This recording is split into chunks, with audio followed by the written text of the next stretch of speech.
Welcome to the NBTLT podcast with your guides to this magical journey, Lon and Zumi.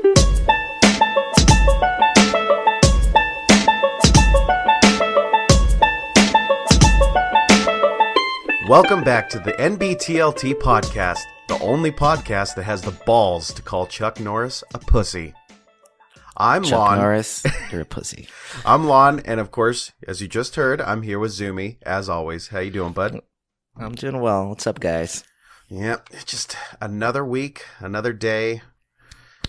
And of course, your fucking Vikings. I'm happier than shit right now. Nobody have I ever met has just chosen a team on the off season and then, oh my god, oh, they're in the playoffs. Oh my god, they're in the fucking conference round. Well, we'll see how they do tomorrow, though. Yeah, well, you know, I don't know, because that's an interesting matchup. Honestly, between the two games that are going on tomorrow, that one might be the more exciting one. Yeah.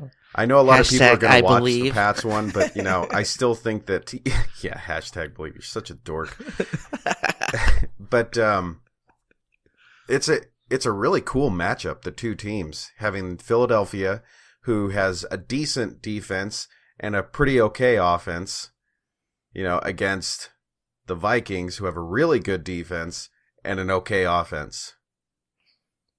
You know, Yep. I don't consider that last play to be something, you know, skillful. That was not skill.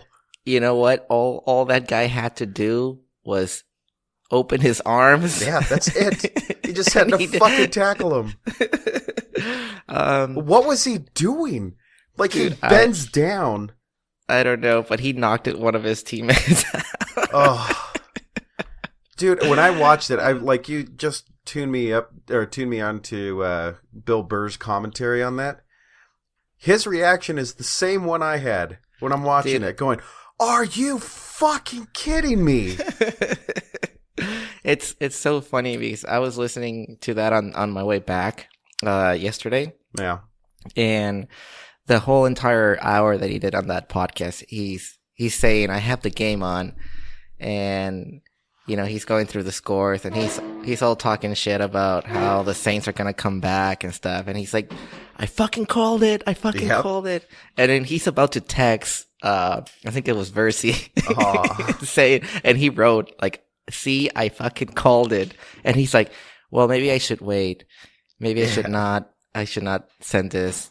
I'm going to wait a little bit. And then he was just like toying with the idea. And then at the end, you know, Vikings come back. Then he fucking did it. It's his fault. Dude. Oh, dude, it was priceless. I'm listening to this whole thing and I'm like, oh man, it was so epic. Dude, I've seen some crazy ass plays and I've seen some really stupid mistakes. But that one, I mean, dude, Drew Brees, fucking magic man, just threw that whole team, that whole offense on his back and brought him back to get in field goal range, right? And they get the fucking field goal and I'm like, okay, that's it. There's no way that the Saints defense lets these guys go down the field. Yep. Holy shit. You know, the entire Saints defense, not just that one guy, but the entire Saints defense needs to kiss Drew Brees' ass. Because that is not on offense. That was... Yeah. I mean, he did throw a pick, didn't he, during the game? Yeah, he did. But I mean, it's a team thing, you know? You can't just put it on one guy. Like, even that last play, it's like, dude, like... Well, did you see before, like, the wide open guys that they had on the other... Yeah, it's like you gave up a lead. Like, there's you shouldn't be like, oh, we should have won that game. It's because of, you know, this one dude who didn't extend his arm. It's like, no, that one play wouldn't have mattered if they took care of business. Exactly. My point exactly. So... but I'm happier than shit. Like I said, I texted Shane like right away. I'm like, dude. And he's just like, did you get your erection via television? Something like that. He was like, holy shit, what a fucking game. Yeah. So yeah, it'll be an interesting couple of games tomorrow. I think the Pats play the Jaguars at 12:05. Yes. And then, what is it, 3:40 or something? Yeah, 3-something. For the Vikings and Eagles game. Yeah, that's going to be pretty intense. Yeah, everybody else is all worried about the Pats not being able to take care of the Jaguars. And then, of course, Tom Brady got his hand cut during practice. Did you see that stuff? I didn't. I mean, he's fine. Like, everybody was freaking out. Like, it was pretty fucking hilarious, though, because they saw that he had missed a day of practice. So everybody's, like, flipping out. They're like, okay, what the fuck happened to Tom Brady's hand? His throwing hand. And he comes up on Friday, yesterday, he comes up to the podium wearing gloves. Just trolling the media, right? Oh, my God. So he's not showing anything. And everybody's talking about, oh, it looks like he's able to grip well. He's holding the podium. It's like, seriously, this is what we've become? We're going to watch and see what the quarterback does. But I guess he got cut from one of our running backs' helmets, like the clip on his helmet. He just ran past and the clip hit I think it was the top of his hand, and it cut him, so he needed stitches. But, I mean, he's fine. So... but it was an interesting couple of days, because even I was like, holy shit, what do you mean Tom Brady hurt his hand? Because our backup, Brian Hoyer, I'm like, I don't want to see that out on a football field, please.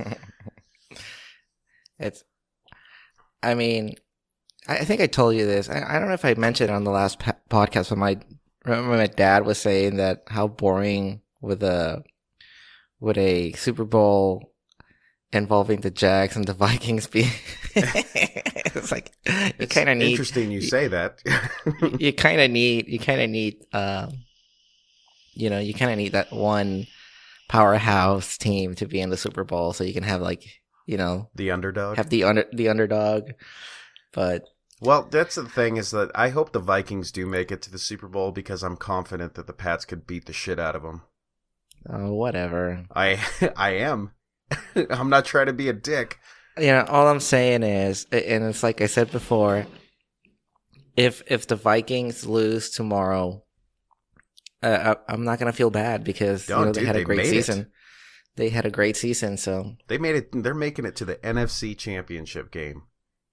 I mean, exactly. That hasn't been done for a while. Yeah, and that's more than I can say from the Chargers. So, oh, poor Chargers, dude. Okay. Before the season started, I just got to throw this out there, because there are people that are listening that are both Seahawks and Raiders fans. Now, I'd like to speak to you guys directly, because I called this shit at the beginning of the season. I said that the Raiders wouldn't go to the playoffs. And of course, everybody's giving me shit, right? Like, oh, the Raiders are so good last year. How could you say that? Well, I've seen the team since I was a little kid, and they haven't changed, even the years they went to the Super Bowl. With the Seahawks, I said they won't make it anywhere past even the wild card round. And look, they didn't even make it to the fucking playoffs. So I'd like to call that out, just so all those people out there know. Fuck the Seahawks. Fuck their stupid coach. And their dirty-ass players. That's all I needed to say. I'm done. Oh, my God. See, this is why our numbers drop, Lonnie. I could deal without a couple of those Seahawks fans. Hey, did you see this whole... I'm changing subjects, but, somehow you said Seahawks and this triggered it, but that's neither here nor there.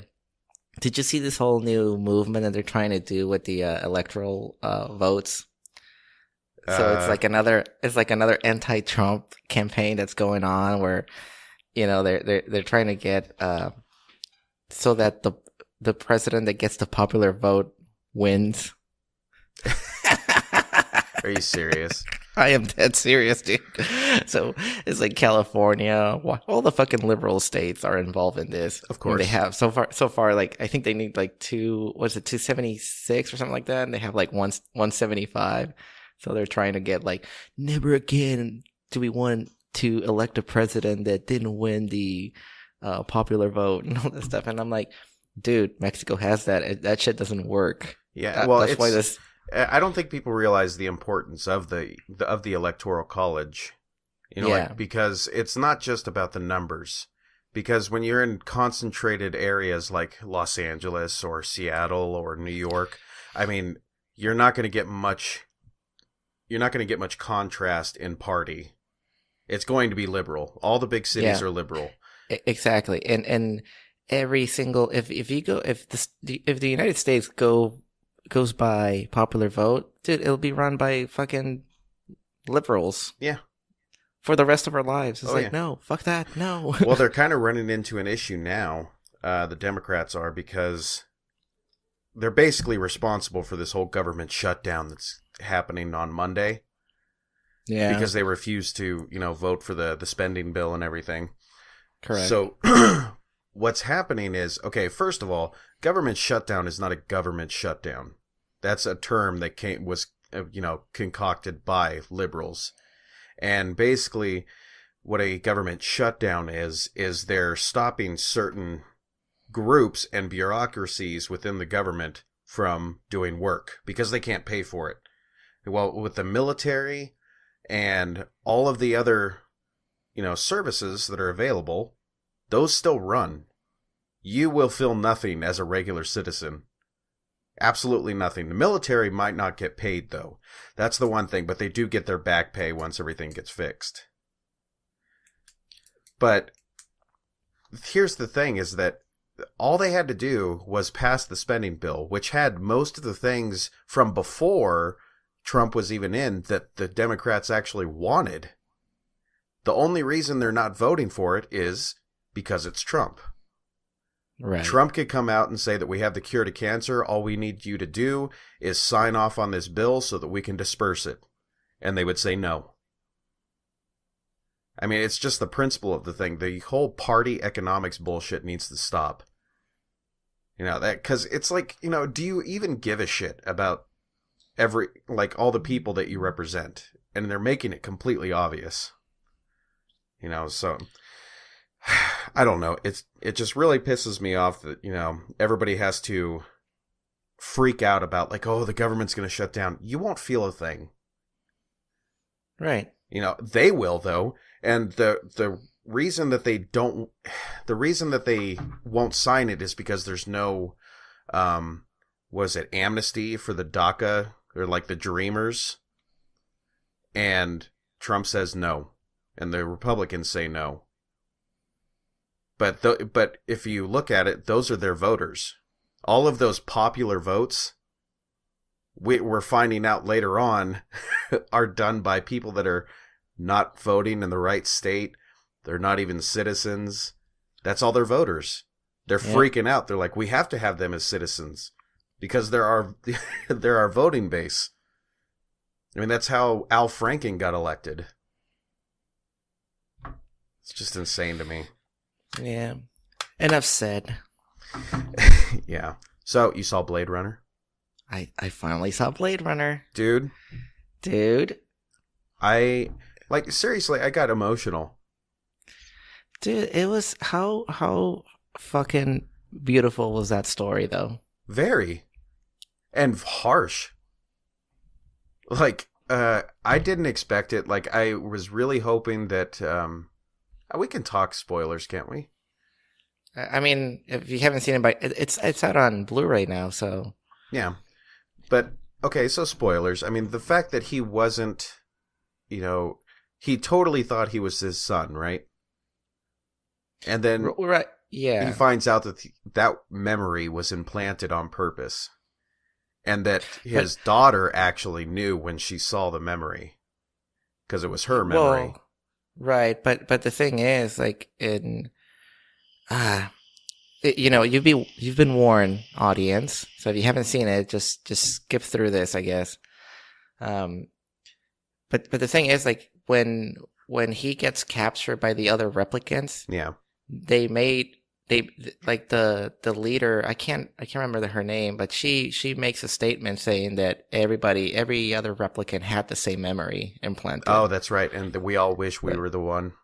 Yeah. So it's kind of like a way to give him I wouldn't say false hope, but it's kind of a sad thing for replicants because they were every single replicant thought they were special. Yeah. and turns out they're not really.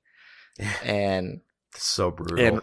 And Agent K, which is Ryan Gosling's character, he didn't really freaking take that one, No, he looked in the quite best sad. way. He was like motherfucker, like I thought I was special.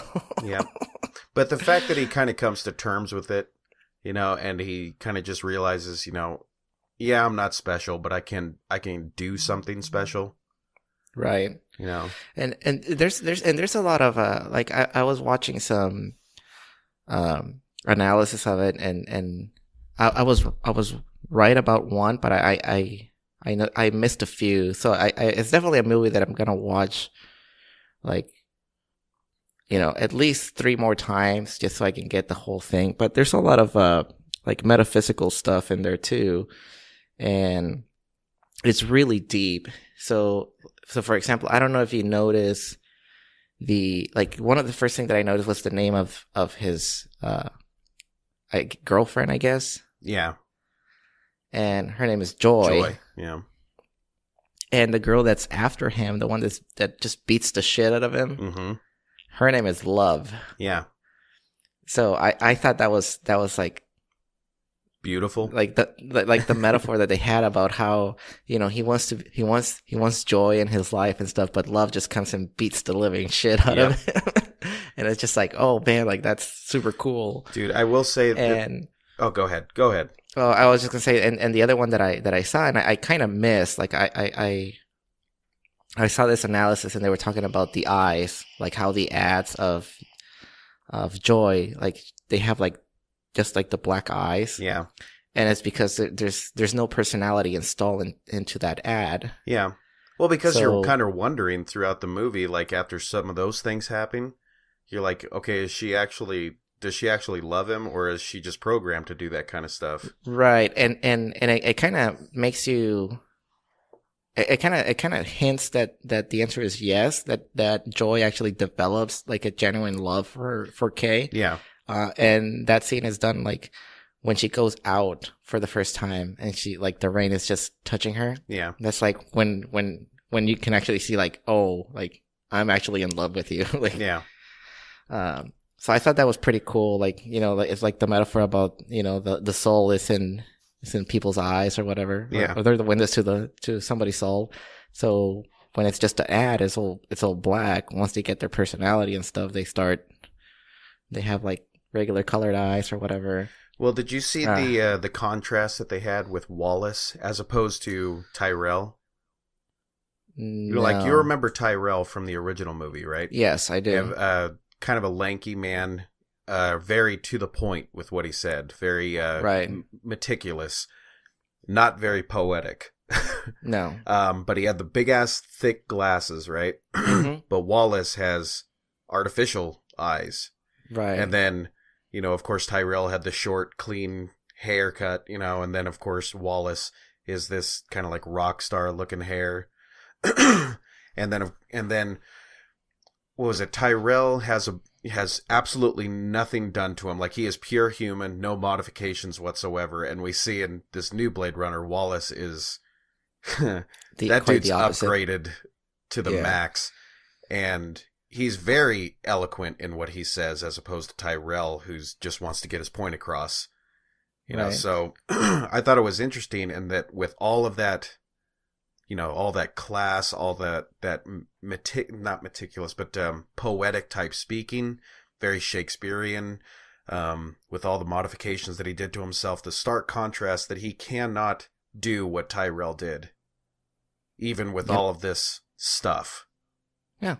And the other thing that sucked was that it was basically planned that Deckard be with Rachel. Right. That was messed up. And I kind of liked the whole thing that they didn't really show whether, or they haven't confirmed or denied if Deckard is a replicant that ages or not. Yep. So there's still that, it's still up in the air whether it's a human replicant hybrid, his daughter, or if it's a pure replicant baby or whatever. But but I'm okay with that. I'm okay with either one. And it's kind of like, and I really like that scene when they brought in Rachel, and he's like, she had green eyes, and like, yeah, and it's like back to the eyes thing. It's like, she had green eyes. It's like, that's not the Rachel that I fell in love with. It's not the Rachel that I met. Yeah, but then they just shoot her. And just fucking shoot her. It's like, fuck, I get him. But you can also see Wallace's side, because it's like, he's such a perfectionist, He wants that. But the only thing that I wish that they would have expanded on it was that, why is it that Wallace cannot replicate another Rachel? Yeah. One that can have babies. Yeah. Because that's his whole thing, right? He's trying to replicate or make a replicant that can actually have babies. Yeah. Well, and if you think about the whole eyes concept, right? That goes back to the original. One of the very big portions of the movie is when they go and see that that guy that makes replicant eyes. And then, of course, the Nexus 8 or whatever, I forget his name from the original. The bad guy. Well, he's not really a bad guy, but he's... Yeah, he's not really. Oh, shit. It's been a while. But yeah, like, he just starts going off on, like, all these, like, the metaphors of the eye and, like, what he's seen. And that's another scene that, like, towards the end when he's talking to Deckard. When he kind of spares Deckard's life a little bit, and just starts telling him about all the shit that he's seen. Right. But it's... I don't know. There was just so much about that movie that I loved. And there was so much of it that brought me back to the original. Like the street level scenes and stuff, and then the waterfall with the real loud orchestral music. Yeah. Oh. And that's one of the things, too, that... for every, like, the scenery on that movie was just, to me, was just amazing. It was just like, I thought the action was well placed. Like, it didn't need like a whole bunch of like shooting scenes or anything like that. Yeah. And like the knife fighting scene that they have on the water was just amazing. Like, just finally just crushes love and just say, like, you know what? No, you're not gonna like fucking put me down anymore. That was a brutal fight too. It was. I love that, dude. It was such an amazing movie. Like I said, I gotta watch it at least 3 more times. That's my plan. I have it up. I got a copy of it, and I think I'm gonna watch it again. Christelle liked it. Which is that I'm not trying to say that means a whole lot, but like when you can reach audiences that aren't necessarily into like that cult classic type of feel and cinematography, when you do a movie and you actually reach the expanded audience of people that just kind of don't give a shit about some of that stuff, that's when I think you made a really good movie. Yeah. And oh, baby crying. Anna's got it. Sorry about that.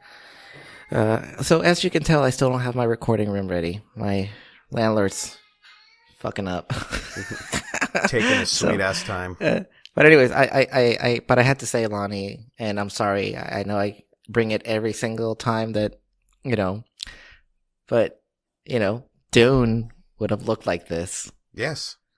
Jodorowsky's Dune would have looked like Blade Runner. Yes, and I think that is one of the big things that's missing from like epic films like this. Especially even like if, like even some of the superhero movies that have been coming out recently. Those long shots with no dialogue, no people, just landscape, or, putting you in the feel of the scene. Like it pulls a lot from stage acting and, theater, like where they have to set the mood and they have to put you somewhere. Like even the shots where they have like the flying cars or whatever going through the city. I mean, that one scene where they had like the 3 police vehicles, right, just like the original. I'm like, dude, that looks just like the original. And, like the really loud bangs and orchestral hits and stuff and that you're not expecting and they kind of shock you, I mean, it's supposed to be glorious. Like, the future's supposed to look glorious, but you like, even as beautiful as the musical score is, like you're looking at the world and you're like, holy shit, this place looks like ass. I know. You know what's funny? So I was talking to one of my friends about Blade Runner, Yeah. and so it's the conversation was kind of like similar to what we're having right now, and he's like, "Oh yeah, man, like that's pretty cool." Like it's funny because like with the guys that I watched it, like the the most analysis that we did on this movie was, who would you fuck, Joy or Love? Neither. They both scare me. Oh, I'd definitely go for Joy. No, was that Ana de Armas? I'm pretty sure she's been in a couple other movies, but I think they're foreign films. Yeah, she hasn't been on like any like big. Oh, I think no, this is like she was in that one Knock Knock with Keanu Reeves. I've never seen it. I've seen the trailer so for it. dumb. That's it. Is it? Yeah. But, I mean, I love Keanu Reeves. That threesome scene looks amazing, though. Anyway, I guess. I wouldn't say no to them. I did watch The Foreigner. Me too. Did you like it? I loved it. It was pretty cool. I mean, it wasn't exactly what I expected, but I will say it did pull a lot of similarities from John Wick. You know, like the whole, like, you don't know who the fuck this guy is, and then you find out later on, you're like, oh, shit. See, this is the thing. Like, everybody that I've talked to that didn't like The Foreigner, it's because I think they were waiting for, like, just action-packed, like, vengeance. Oh, yeah, it was movie very type drawn thing. out. And, to me, it was like, I actually liked the fact that Jackie Chan's character was secondary. Yeah. And it was weird how that happened. It was more on what's his name? Pierce Brosnan. Yeah. It was his character was the main character, even though he was kind of like a bad guy. Not really a bad guy, but kind of like a bad guy. Well, I think he used to be a bad guy, and now he's just kind of trying to clean up and keep the peace and stuff. And right, and here comes Jackie Chan, and his motive was just like, I don't fucking care. I'm picking you, and you're the one who's gonna tell me. Yeah. And it was just, and at that point, like you don't really feel too much sympathy for Jackie Chan's character, No, he kind of throws all that away. Like you can't really feel too bad for him because he's just beating the shit out of everybody. Right, but like I said, I like the. I mean, yeah, there were some cables, but he's fucking 60 for crying out loud, and he's still doing all those moves. He's still doing his own stunts, man. That Dude, stuff on the top of the house or whatever. I'm like, holy shit, that's still him. Yeah, I was like, my hat's off to him. I actually enjoy the movie. Like it's a good flick. You guys should check it out. There's really not much spoilers to be done on that movie because the trailer pretty much says it all. Yeah. But I like the fact that he actually, or I guess this is a spoiler, right? This is the first movie that I've seen Jackie Chan actually kill. Yeah. Yeah. Because I think even on his all kung fu movies, he never kills, right? No, because he's got, he has already said on interviews that he has an issue with doing that. It has to be I think he pretty much gave up on his, I don't know what you'd say, his mantra, like that he doesn't like doing killing in movies because it sets an example, like something like that. And he had in one of his interviews, but I guess he got rid of that. Yeah, well, but on this one, it works, because it's just a guy that has nothing to lose, and he just wants that, micro satisfaction of saying, I got the people that, kill my daughter, and it wasn't anything like it was directed to him. It was just kind of like a matter of fact, like it just happened to be in the wrong place, wrong time. Yeah, and it worked. I thought it worked. I thought Pierce did an amazing job. I think so. It's some of his best acting. Yeah, like I said, I'm really not a big fan of. I fucking hated him as a Bond. It's 007, so those are some goofy ass 007 movies. It's saying a lot, Yeah. Oh.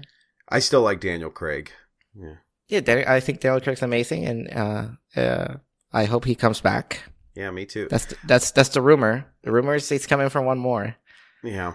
Well, I hope so because he makes some good Bond movies. And there's a show that Christelle and I started watching, like because we have withdrawals from Game of Thrones, so we have to fill our lives with second level bullshit. You mean Dark? No, I haven't started watching Dark. Oh, dude. I'm going to have to do it by myself, but which is weird because Christelle started watching Penny Dreadful with me. Oh, that was a good show. Now, that's a fucked up show. It is pretty fucked up, and it gets darker. Are you serious? But it's stuff canceled. That has to do with Vanessa is messed up. Yeah, I wouldn't fall in love too much with that show because it got canceled. So yeah, that's okay. There's not gonna be another season. Now, did they leave you on a cliffhanger? Sort of. They leave a lot of stuff unanswered. Do I get to see? Is it Ethan? Do I get to see him turn into a werewolf just once? Yes. Okay, then that's all I need. I think so. Is it when, his girlfriend is dying, and I know that she dies. Is it after that? Yes, I think so. I mean, of course, he's already turned off camera. You're on the first season, right? I think on the last episode, you see him as a werewolf. I think so. I'm pretty sure. Okay, well, because his girlfriend's dying, and I already know just from reading the first season synopsis that she's going to die, but then I kind of stopped there. I didn't want to know too much, but Dorian Gray. Now, dude, such an amazing character. It's also a character that's been used in many different types of film. They had it in that really shitty League of Extraordinary Gentlemen. Dorian Gray in that. But the character himself just in literature is incredible. I mean, that he traps his soul in a painting. Yeah, painting. Yeah. Now, does he do that himself? Or is that done to him? I guess the background story that they give him on this one, and it's pretty similar to the novel and all of the other Dorian Gray stories, is he has a friend who's a painter, right? Or not a friend, he meets somebody who's a painter, and he sees him and he's just like, dude, like, you're like fucking beautiful. Yeah. Like, I wanna paint you. So he does.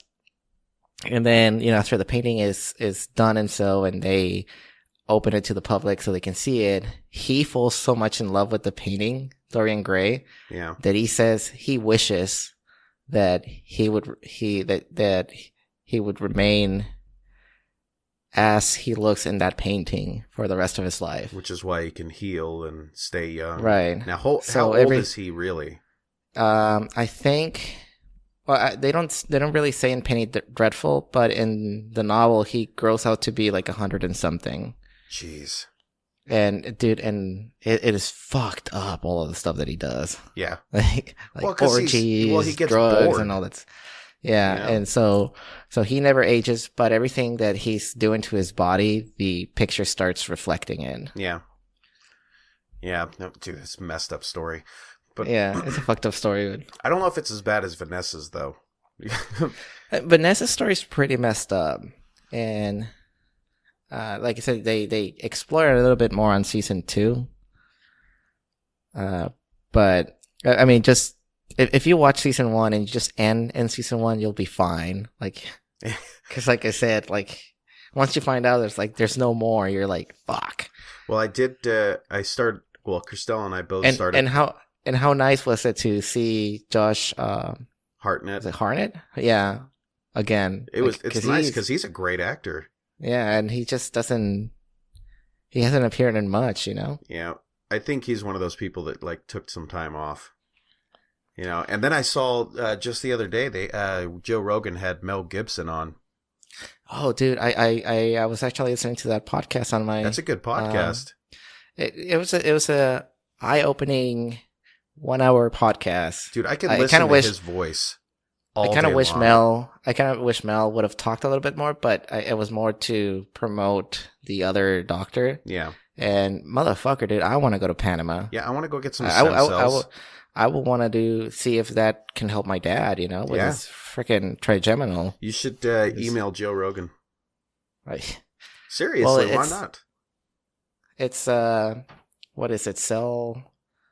I gotta listen to it again. I gotta check out that website and see.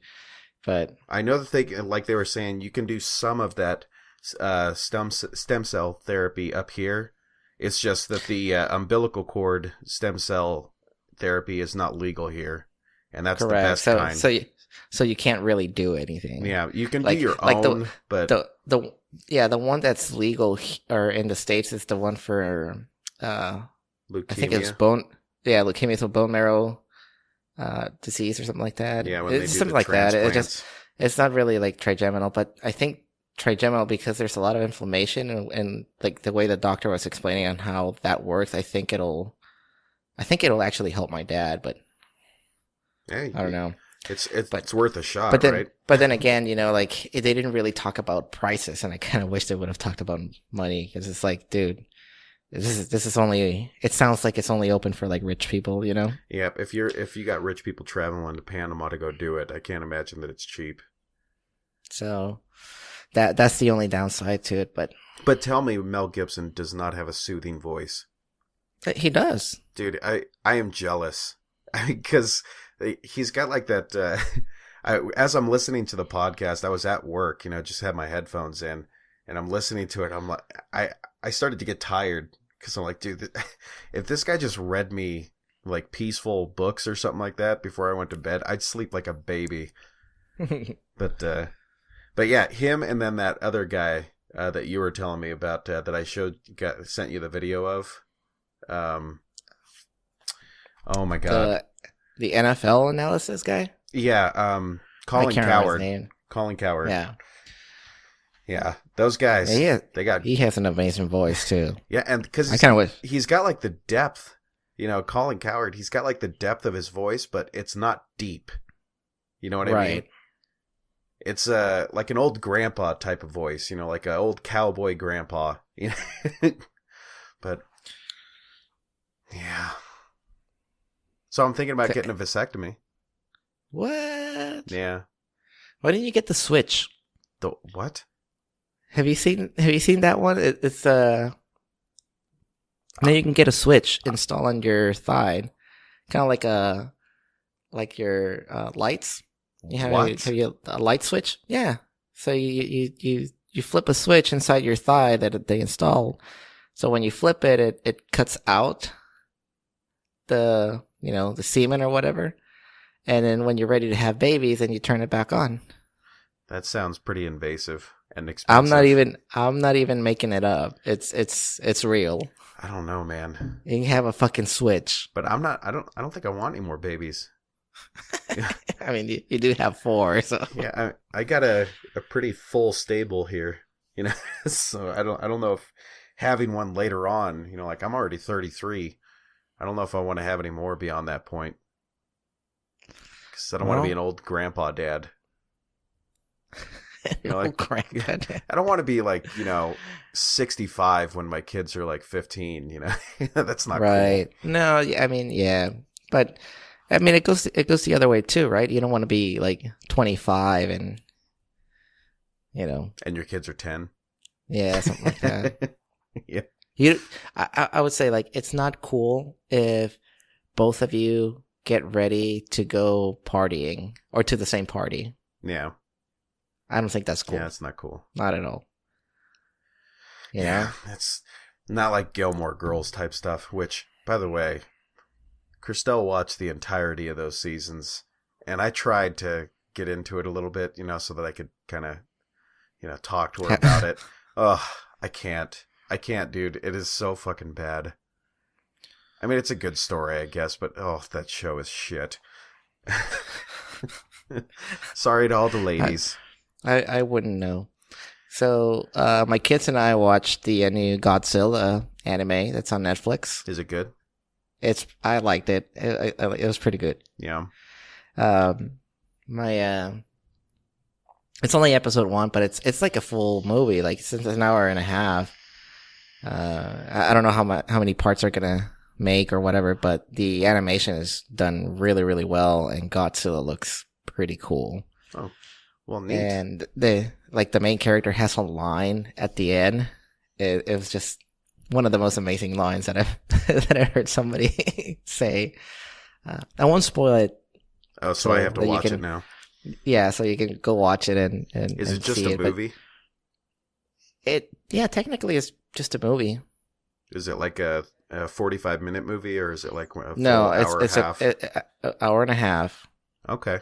But it says part 1, so I'm thinking I don't know if they're planning on doing it like a 2-parter, 3-parter. It's a pilot movie. Hold on. I got to take a quick break. That's okay. I'm going to take one too. I got to check on the kids. Be right back. All right, I'll be right back.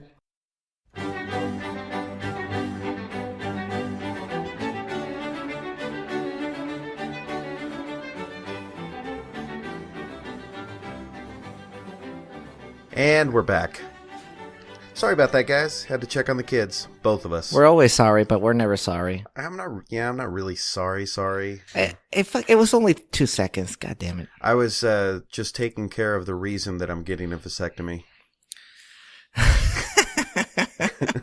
I have 4 good reasons to get a vasectomy. No, but seriously, dude, that fucking switch. She'll look into it. I'll look at it, but that sounds kind of creepy to me. I don't know. It's like, hang on, baby. Let me go ahead and turn the well, love no, switch I mean, on. it doesn't work that way, right? When you switch it off, there's still sperm, like active seed.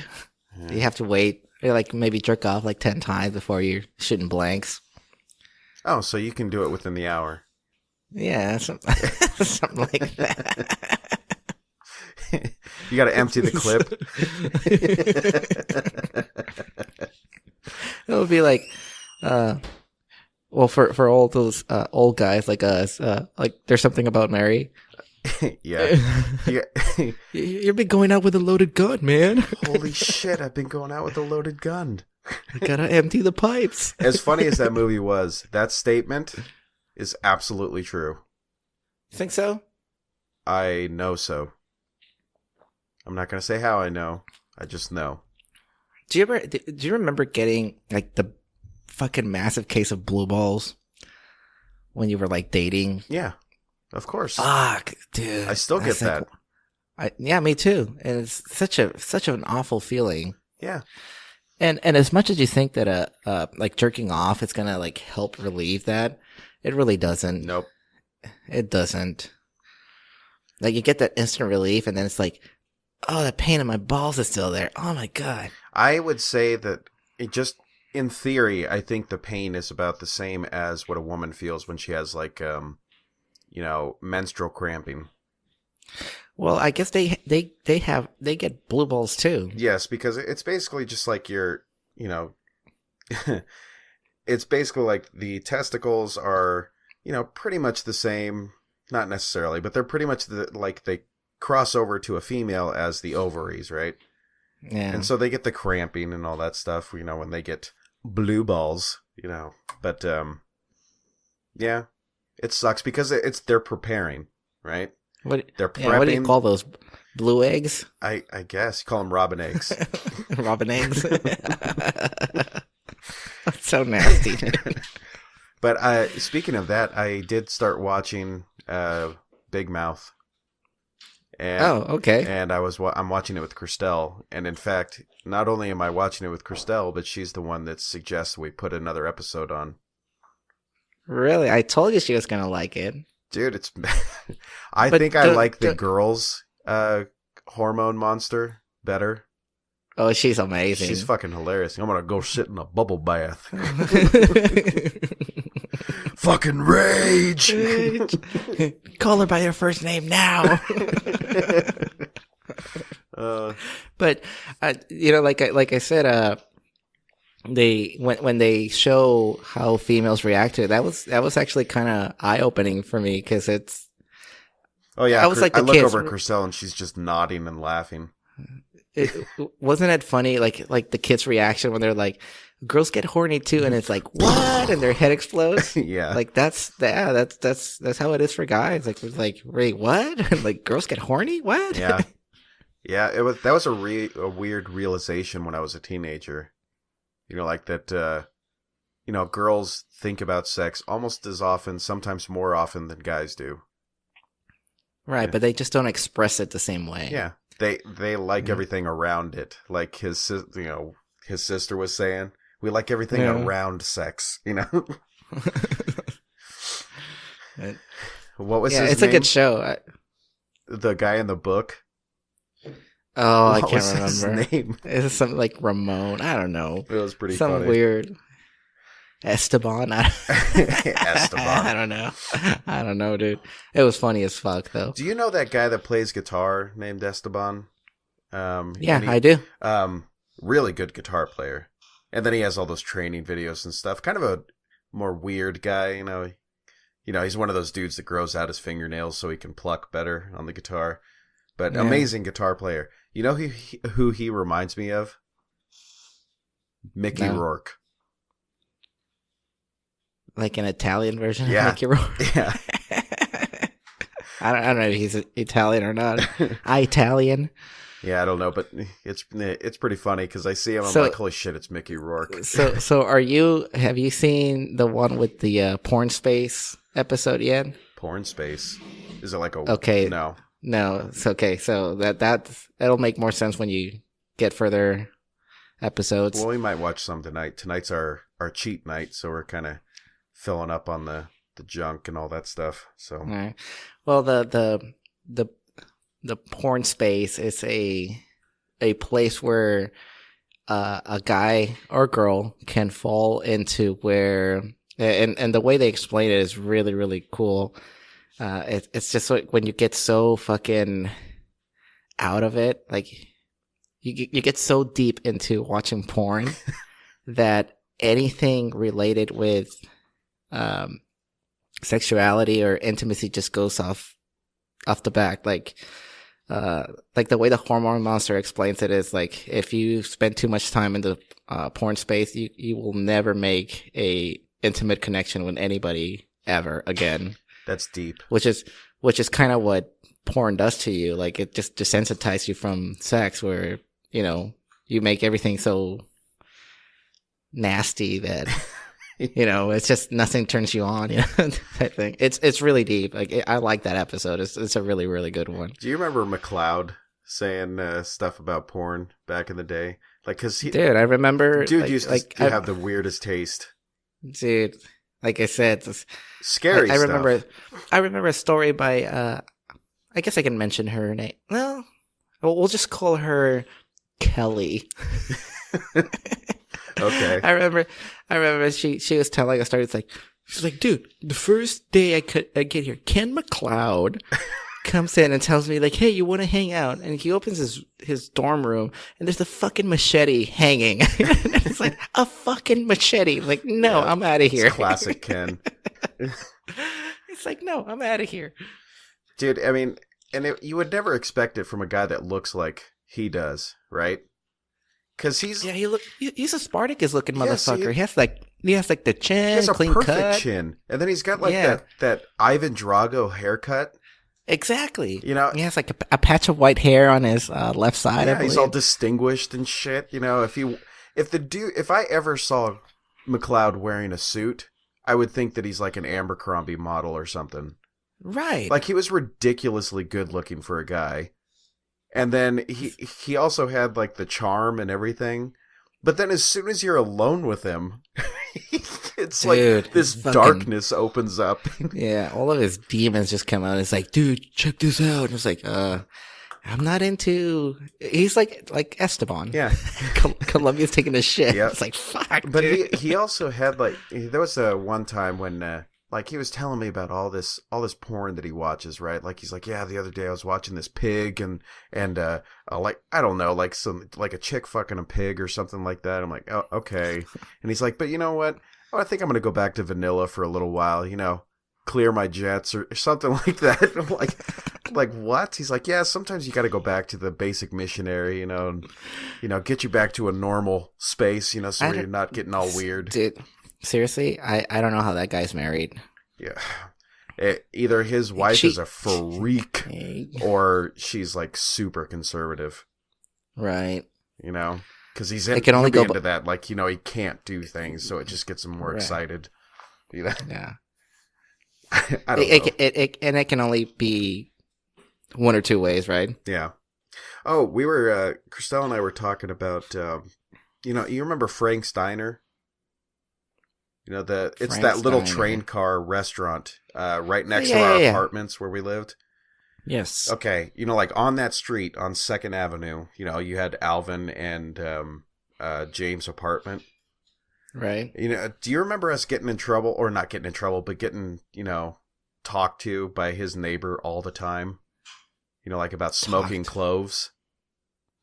Because we were always smoking clove cigarettes, and we'd always smoke right outside the door. I do not remember that. Okay, I gotta tell you about this. Okay, so his next door neighbor is this older gentleman. He's probably, you know, I say older, he's probably in his mid-50s. And every time I went over there, you know, like, you know, Alvin and James would want to go outside, you know, and smoke a cigarette. And at that time, you know, we always had like 2 different packs. You'd have like the regulars, which is usually like a Camel Silver or something like that, or Turkish Silver, or like, you know, Marlboro Lights or something. And the other one that we always had a pack of was those clove cigarettes. Jerome Blacks, baby. Oh, yeah. And they were so good. They're so good. And you can still get them cigar version, I guess. Yeah, you can get the cigar version. It's just not as good. You know, it's the old cigarettes that they banned, I guess. You know, you can't get those anymore, but those were the best ones. Nah, you can't even get them here in Mexico, dude. Really? Yeah. I should look online to see if I can get even a pack of them. I haven't smoked an actual cigarette in a long time, but I might do it just for the hell of it, just for that. But we were outside smoking one night, and usually this guy would come out. We knew he was going to come out, but we'd smoke out there anyway. And he'd open up his door and be like, "Hey guys, those cloves really bother me. You know, could you smoke somewhere else?"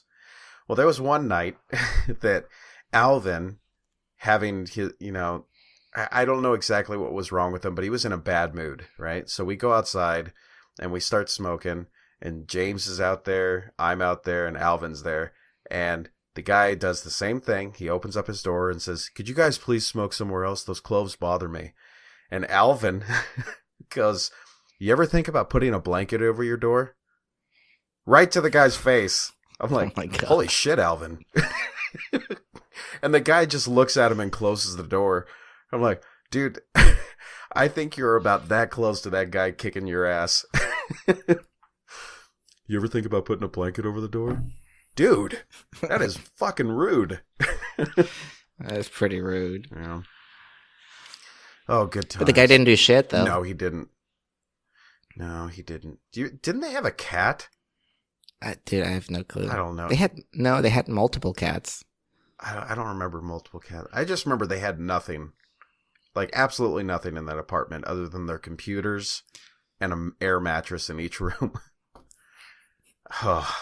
And, like, you know, frozen dinners in the freezer. It's definitely not the place where you take a girl back. Yeah. Well, maybe some girls, just not the girls that you would prefer.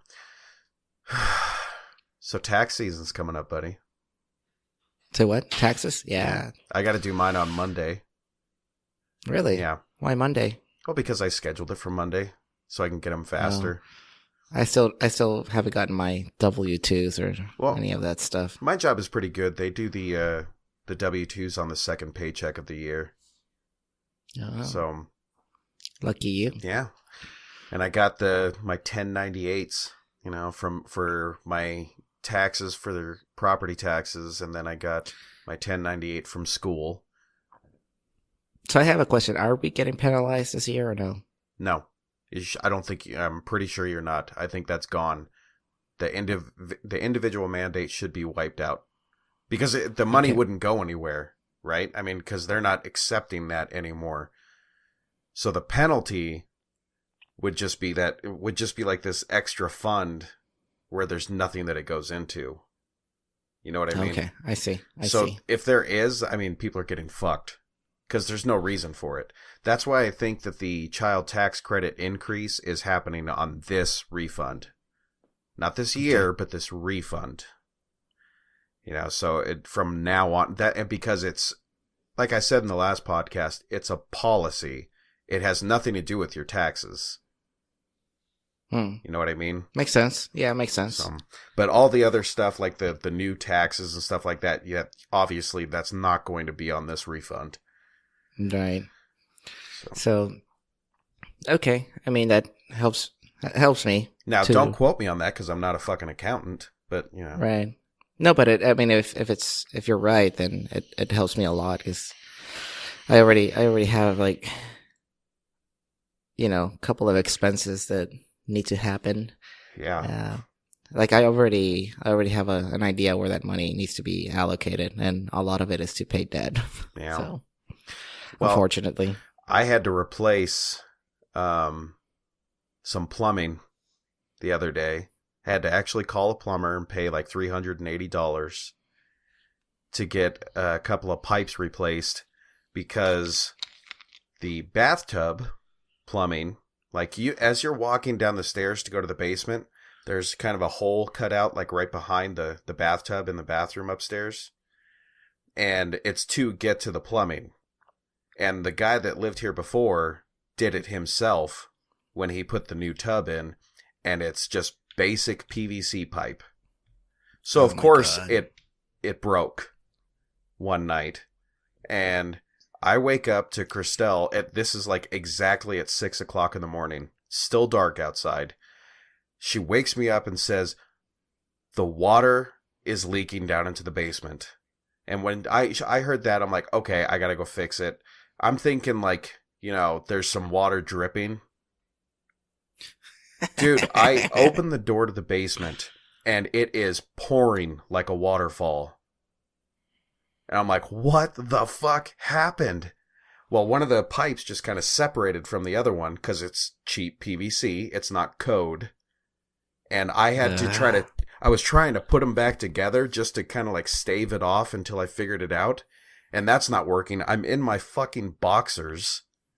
And the water is the hot line, but all the hot water has since been used because it's just, so it's like 20 degrees or less at that time in the morning, and I'm in the basement where it's already colder, and I have cold water dumping on me as I'm trying to fix the line. And I finally just got pissed off, and I went back into this room, which is where the water line goes to the street. And so I come in here and shut it off. And I call my insurance, let them know what happened and everything. And then I called a plumber, and he had to come out and assess the situation, and he had to replace the line. And it was just, I think I called, no, I went to work. But I almost called, and said, I'm not fucking coming to work. But it was a bad day. Well, it could be worse. It could have been your toilet line. Ugh. You could have been covered in feces. In shit. Well, that was the good thing. It was just the water line going to the tub, so it wasn't like, any sewage of any kind. So does your basement look like, is it in like an ice room right now where you can go skating and shit? Like no, but the Home Alone? The one room that's in the other corner of the basement, it does have carpet in it. The rest of the basement and this room that I'm in, the rest of the basement doesn't have carpet. The only rooms that have carpet are that room and this room. But of course, all the water flooded through the laundry room where there's a drain to that room. So all the carpet in there is destroyed. So I have to replace the carpet in there. Because of course it's going to be moldy. I put a fan on it and everything, and it's dried out, but you can smell it. So we just shut that room off. We were going to tear down the wall to that room anyway, and then just kind of like extend the recreation area down there. But, yeah, what the fuck? Being a homeowner's hard, man.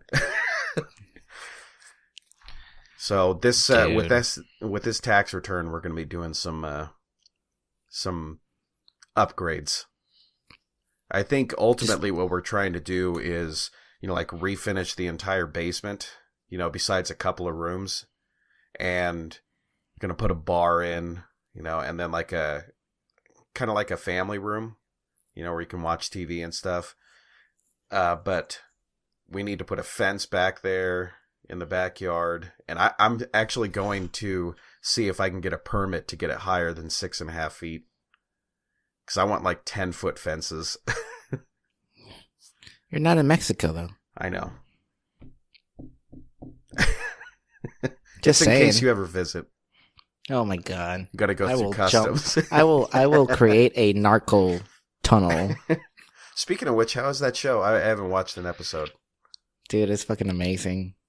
We were before this podcast started. We watched 2 episodes. Yeah, and they were pretty intense. and My wife's just looking at me like, really, you're gonna go record right now? Like, you're gonna leave me like this? I'm like, we have to watch sorry. this. What are you doing? So we have 3 episodes left on season 3, and then we gotta find something else. Yeah, and that's all about like Pablo Escobar and stuff, right? Well, season 1 and 2, it's about Pablo, and then season 3 is about the Cali cartel. Yeah. Which is, the guys that were on the DEA's radar after Pablo Escobar. Yeah. Oh. And apparently season 4 is going to be about El Chapo. Oh, shit. But there's this rumor that they might not do it if, they can't guarantee the safety of like the cast and all of them, and because they would be filming in Juarez. So. Yeah, they're going to the actual sites and stuff. So. Yep. So. Well, that's pretty cool. What was the one thing that I was going to ask you? Oh, yes. You had mentioned a couple of podcasts ago about women who have ruined great men. And you're twisting my words. I didn't say women that ruin men, all right? Okay. I said that every great man out there, every man of power, his downfall has been bad advice from his woman. Now, the only one that I seriously though, I think it's the same. The only one that I so far haven't been able to prove if it was his girlfriend or wife or whatever is Lance Armstrong. I don't think it was. Now, that's the whole thing. I can't find any reason why his, significant other was the reason he was, taking steroids. I don't think he, I think he's openly said that, he did it because, everybody was doing it, and it was just like, dude, we can't compete. It was kind of like doing it. It was kind of more of a peer pressure type thing rather than I want to be the best, I want to win. Yeah. It was more of a, we need this edge. It was kind of hinted. I don't hold anything against the guy. What I think is fucked up is that they had to make him the example. Yeah. Nothing. They proved that everybody else that came in second, third, or fourth place or whatever, they were doing EPO as well. And the only name that is striked out of the history book is his. Yeah. And I think that's horseshit. Yep. And that's, I think the whole steroid debate is bullshit anyway. Because it's, okay, first of all, let's talk Barry Bonds, right? Or who's the other guy, the white guy that had the huge ass forearms in baseball? Mark McGwire? Yes, Mark McGwire. Both guys got caught for taking steroids, right? Ken Caminiti? Yeah, well, of course there's a lot of them. But the thing is that, first of all, you'd be hard-pressed if you actually searched to find an athlete who's at the highest level that's not taking something. In football, there's tons of them. I'd say half the NFL takes some type of performance-enhancing drug at some point in their career. And then in baseball, of course, the hard hitters, there's got to be at least 25% of those guys, right? But on top of that, steroids don't make you good at a sport. As much as everybody wants to believe, steroids are not what makes you an athlete. They help, but they help with certain things like, being able to build up strength, being able to build up your muscle mass, and, having the concentration in order to do those types of things. But it doesn't make you that athlete. You know what I mean? Right. Steroids is not going to make you a fantastic hitter. It might help you hit the ball a little harder, but the difference is so negligible that, you can't just say okay, Johnny, you haven't been hitting home runs lately. You've been getting it right inside in the outfield, right? We're going to give you some steroids and you're going to go out there and hit a home run. That's not how it works. No. So I mean, I say just let them take it. Seriously. Yeah, talent is involved. I think I agree. And I mean, just to use baseball as an example, like you have skinny guys like me that can hit it out of the ballpark. And so, I mean, biomechanics have something to do with it, not necessarily just being strong. So, yeah. I don't know. Now, I would say that it might have a bigger advantage in football or like a sport like rugby or something. Because if you're going to play an aggressive sport or hockey, if you're going to play an aggressive sport that requires contact, let's say you're a defensive player in football, like you're a defensive end or you're a defensive tackle, you take steroids before the game, you're going to hurt somebody because that's just how it works. That's how steroids works. Like it gives you that. It doesn't give you your talent, like you said. It gives you that little extra push that your body normally wouldn't have if you didn't take steroids. Right. And they'll make your dick fall out. Oh, yes, it will. From what I hear. I don't know. Now, I know that like back in the 70s, there was football players taking cocaine and they were doing steroids. Jesus Christ. It's called the Steelers. That's why they called them, I've said this before, the Super Steelers of the 70s. The Super Steelers. Oh, my God. Or the Steel Curtain. Those guys, cocaine and steroids. Tell me there's a scarier mix. I mean, of course, those bodybuilders that took PCP. But, I mean, that kind of stuff matters, yeah, but I just get so tired of the whole steroid thing. It's like, if someone tells me a quarterback is taking steroids, I'm telling you right now, it ain't helping his game. Yeah. It just won't. Because there's too much mechanical stuff that has to happen in order for you to be a good quarterback. So, who did you find have been ruined by bad advice from a woman? It wasn't necessarily bad advice, but these are women that made false claims. Like this seems to be the most typical one, is the false rape claims, right? Or the false accusations of sexual misconduct. And but wait a second, but that has nothing to do with ruining the guys. Now that's something I have to delve a little deeper into because I haven't actually looked at that portion of it. I just wanted to let you know there were I think 6 Olympic medalists that have had their medals taken away because of false accusations. See, I was going more down the line of the woman suggested something that was bullshit. Yeah. And... Well, like I said, it's like the Pablo Escobar thing where they're sitting in Panama, life is good, and then all of a sudden it's like, yeah, Pablo, but this is not Colombia. This is not home. Yeah. And it's like, bitch, you better make it home. Shit, I gotta please the woman. Or like Cleo and Mark Anthony. So you're saying that the phrase "happy wife, happy life" does not always apply. Correct. And because these men wanted to do that whole thing, it's just like, it ended their reign of power. It sucks. Think about okay. I'll just a clear example is Game of Thrones. Yeah.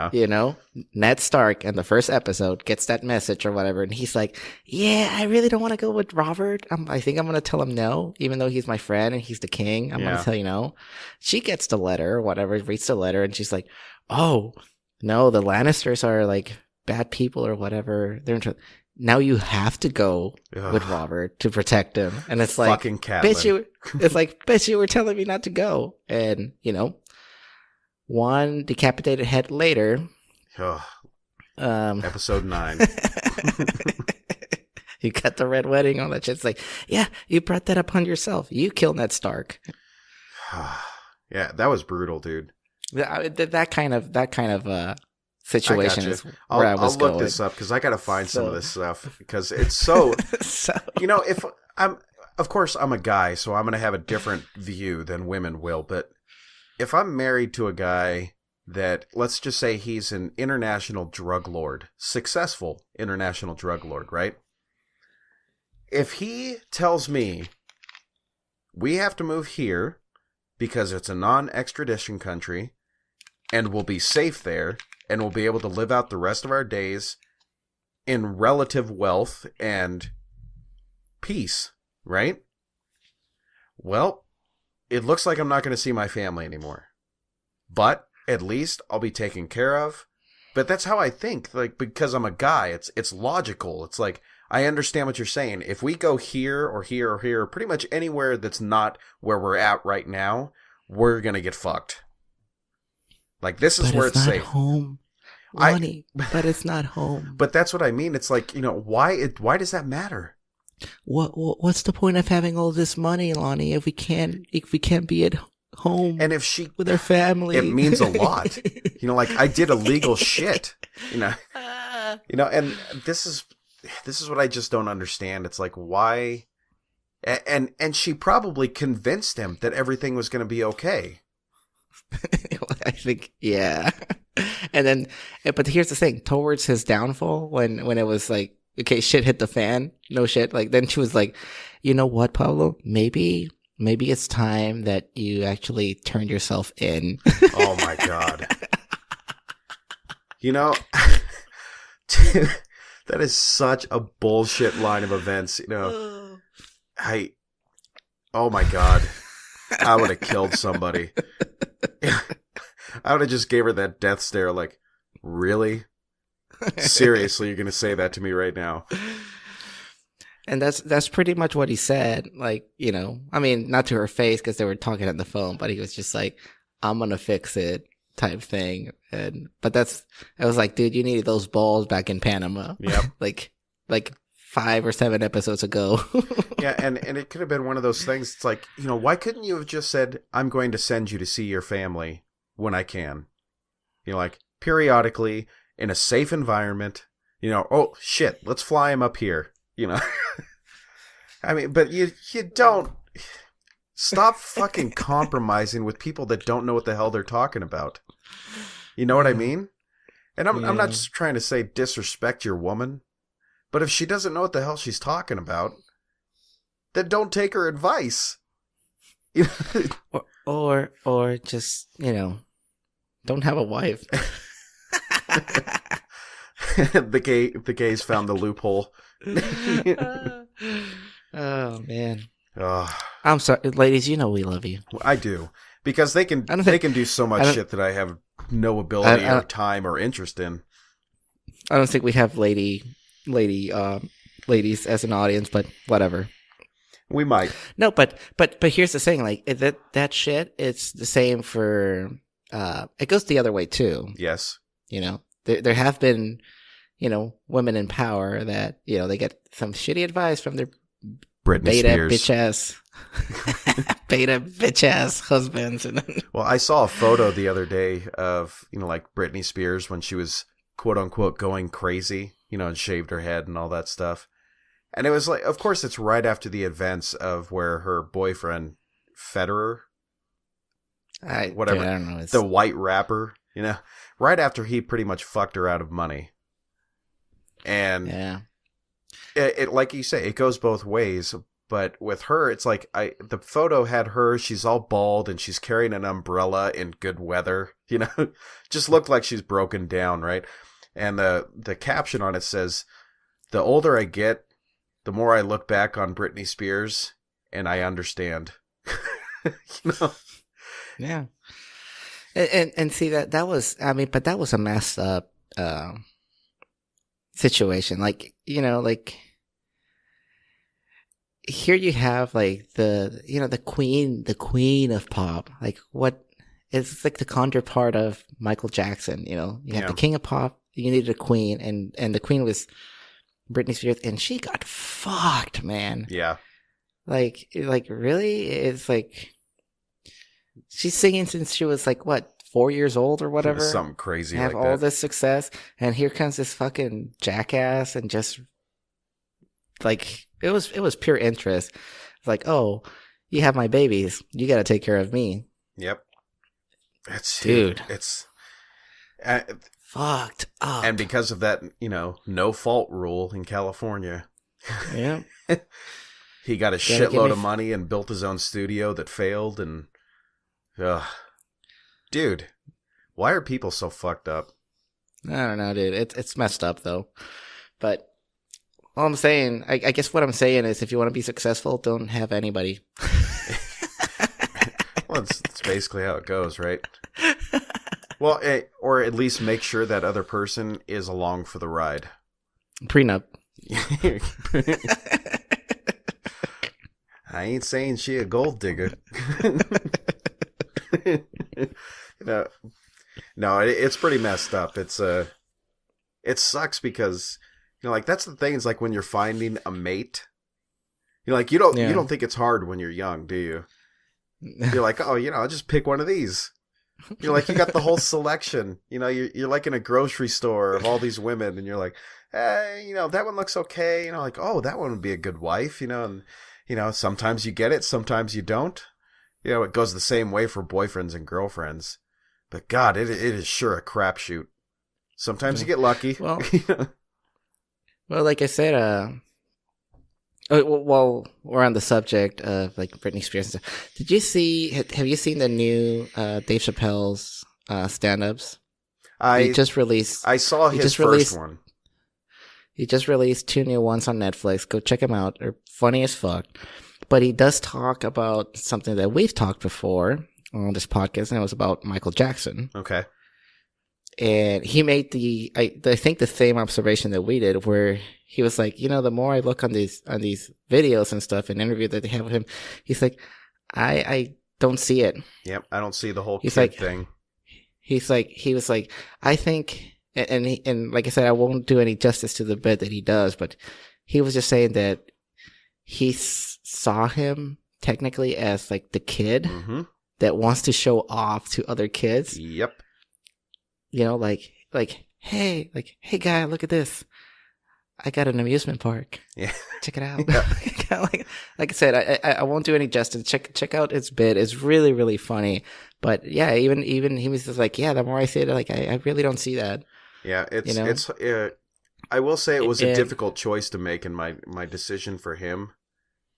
But after seeing that video with him playing at the pool with Macaulay Culkin and his little brother Rory, like after watching that, I'm like, okay, all that happened is Michael never got to be a kid. Michael never got to hang around kids, and now he can. And Joe Jackson fucked him up so much with, growing up, right. And seeing the brutality of being an adult in that type of industry before the kid was even an adult. That now that he's got his free time and no one looking over his shoulder, he can do all these things. I seriously don't think he ever touched a kid. Yeah, me neither. Like I said, I say make all the jokes you want, but I don't think he did anything. Yeah. I think he was just a big kid, and that's it. The kid that wanted, like I said, it's kind of like when you have that. I don't know if you have like a rich kid friend. Yeah, like the rich kid that can't make friends. Yeah, they have everything, and when they see a kid, it's like they want to show off like all of the stuff that they have. It's Harry Osborn. Yeah. But yeah, it's pretty funny. Like, check it out, Dave Chappelle. He's still got it, man. Yeah, he does look different though. He does. Yeah. And on one of his specials, he's just vaping. He's getting stoned as fuck. He's got one of the weed vapors. And you can see it too. Like his eyes just are fucking glossy. You're like, dude. Yeah, but now he's at the point like, who gives a shit? Yeah, and he can still deliver his punchlines. I'm like, dude. Yeah. Dude, his first one, well, maybe not his first one, but his first big one, Killing Them Softly. I mean, dude, what a great stand-up. Yep. I mean, that's like good classic stand-up, like old school Eddie. you know? Old school Eddie. Dude, old school Eddie Murphy stand-up is gold. It's pretty funny. Yep. That one's hilarious. That's some of those stand-ups you can go back to. You could probably do it 50 years from now, and it's still funny. Yeah. The Richard Pryor ones are pretty funny, too. Oh, my God.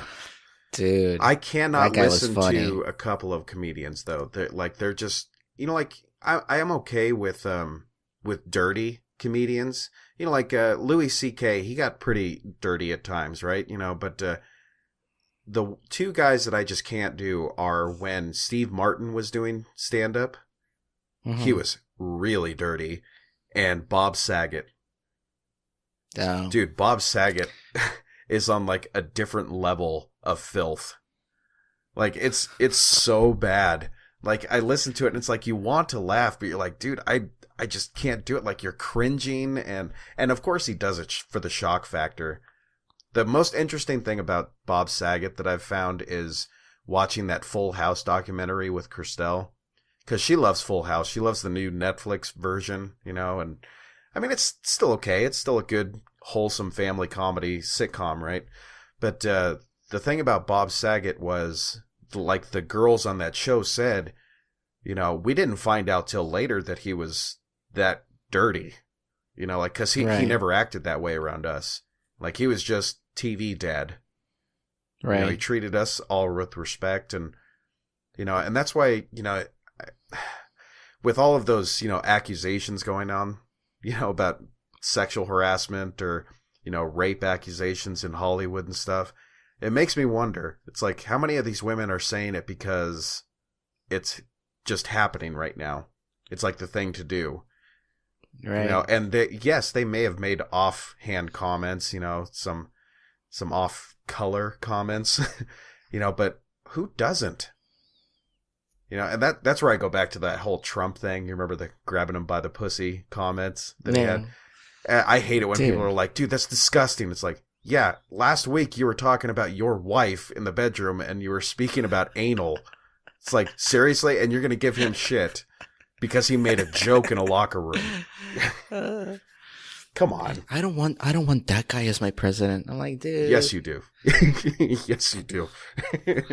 So, should we talk about our epic fail? Oh, yeah. I guess we should. Is it considered an epic fail? I mean, it hasn't been 2 weeks, 3 weeks. It isn't our fault, though. Seriously, this is not our fault. We should have looked into it before. Yeah. But Rent-A-Friend is dead. Like, yes. I don't know if it's like on the verge of death or if it's basically just dead or if it ever existed, because it is a ghost town. My heart, I just got that song. My heart is a ghost town. Yeah, so dude, we're gonna have to find out a different challenge. Yeah, I'm thinking of pulling that up. We'll give it to the end of the month and then we'll pull the profile down. I'll see if I mean, can get anybody. They probably have my information for the rest of my life, but whatever. Yeah, but where do they not have your information?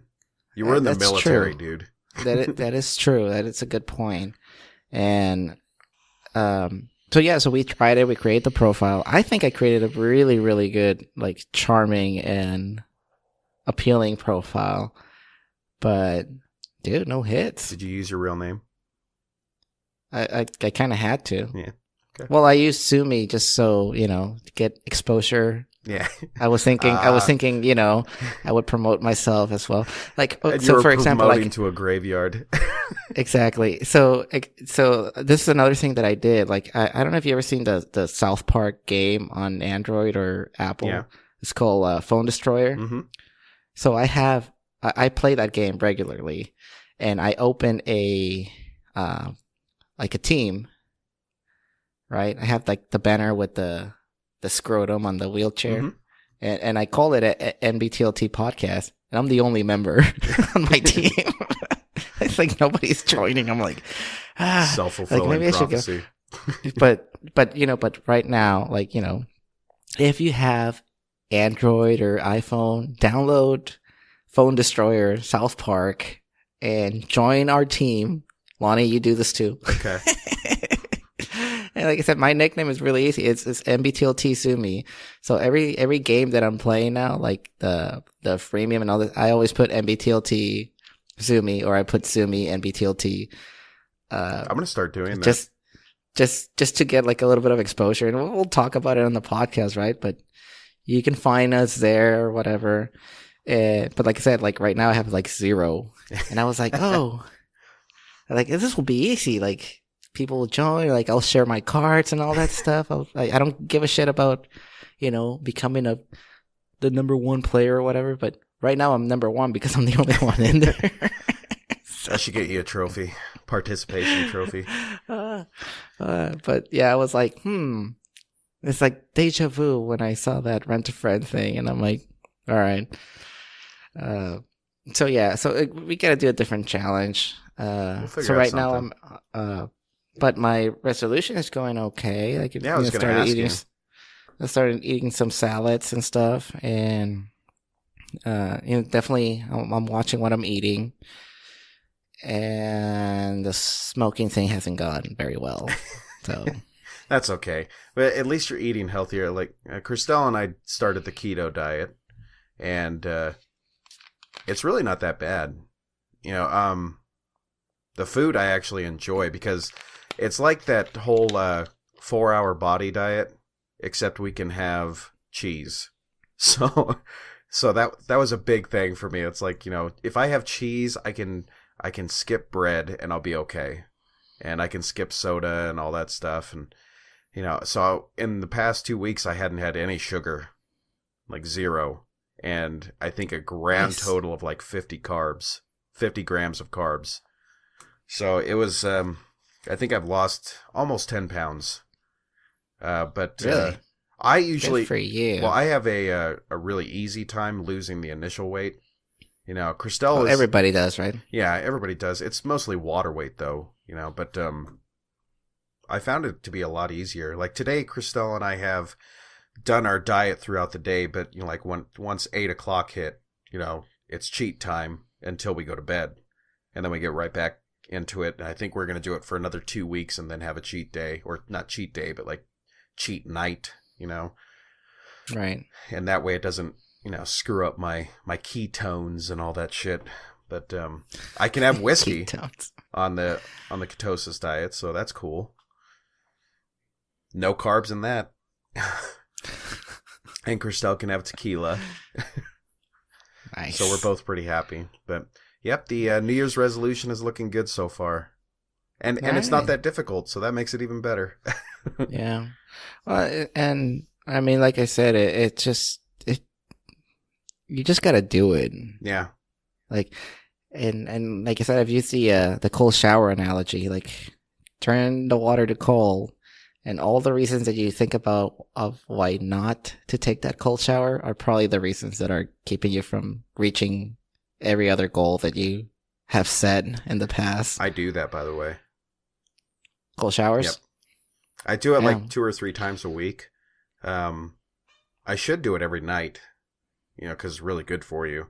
But I do it like 2 or 3 times a week. What I'll do is I'll do a quick shower really fast with the hot water.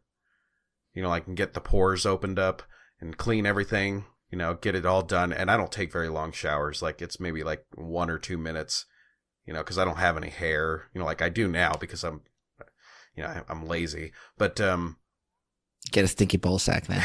Yep, I gotta scrub the ball sack. But I don't grow much hair down there. No, like just like I don't want to know that. Just like my face, I have a really hard time growing ball hair. But yep, I do that quickly, and then I turn on the cold as I can get it, without passing out, and then just kind of sit there, endure it for a little bit, and I feel great. And it doesn't wake you up necessarily. Because as soon as you get out of the shower and you start warming up, you'll be tired again, I promise. Yeah. So I got an announcement to make. So volleyball season is starting pretty soon for me. Ugh. So I'll be coaching. And dude, I looked at my schedule. I'm going to be busy as fuck. Yeah. So Lonnie, there's going to be, I think, some Saturdays where you're going to have to record by yourself, my friend. Yeah, I'm okay with that. I might try to get like a co-host. I might have Christelle or something like that, or get like I was trying to get Andrew with us, but he switched jobs recently, so he's a driver now, a bus driver. So I got to find out his schedule, and maybe he'll come on. He may not be very talkative, but at least I'd have somebody. Have you have you seen this joke? I can't remember the name of the comedian, but it's called "Can Asians Say the N-Word?" No, I haven't seen this. It's really funny. Can I tell? Anyway, well, this is look it up. Just YouTube it. Can Asians say the N-word? But what is this Asian guy? Right? He's a stand-up comedian, and he's saying that he's in a car with his friend.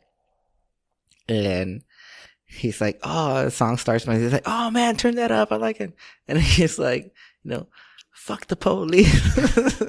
And then it's like, and he just stops and he looks over and he's like, hey, Latrell, is it okay for me to say the N-word in a song? He said his friend looks over and looks at him and he's like, what do you think? Like, how would you feel if I call you a ching chang rice eating motherfucker? He's like, if you can find it in a song, then yeah. Is this the Jimmy O Yang? Yeah, okay, that's it. Let me see. Dude, it's really funny. It's hilarious. I'm going to save it here. Okay, I'm going to wait to watch it. It's a minute and a half long. I think I've seen this guy before, but he's really funny, actually. He has more bits. Like, I want to see his full stand-up. He's really funny. Well, there's, I think I've told you about some of them, but the comedians that I listen to a lot, like, there's one guy, Dan Cummins. I like Dan Cummins. Nope. He's actually from Spokane, and he went to Gonzaga University. So he has... Boo. He has a couple of... I know, I'm not a fan. Just because I live here doesn't mean I like the teams. He has a story about his last day at college and stuff, and it's pretty funny. And then there's a couple other guys that he played on that show, The League, about the fantasy football. Have you watched that shit? No. It's on. It should be on Netflix. I think it's a Netflix original. But The League is like basically about these friends who have a football fantasy league together, and they do it every year. And it's pretty hilarious. The whole show. You should watch it. I'll check it out. But what is his name? Rosinski or something like that.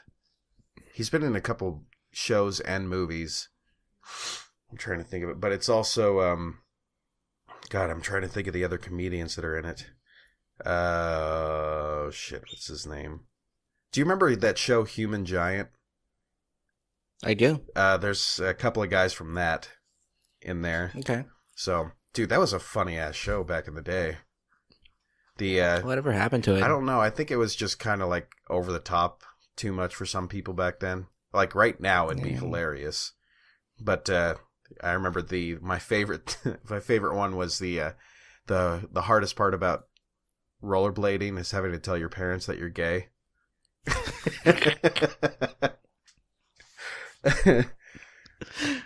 Yeah. But I have to go back and watch some of those videos because they had the one guy that was on the science fiction show. It's just a skit, but he's on the science fiction show, and what he does, and because he's sick and tired of putting on all this makeup because his character's an alien, and they have to put like prosthetics on him and stuff. Oh yeah. And then he goes and has he has cosmetic surgery to have it permanent. And they cancel the show. Oh man, that was a good show. That was a really good. Dude, that was funny.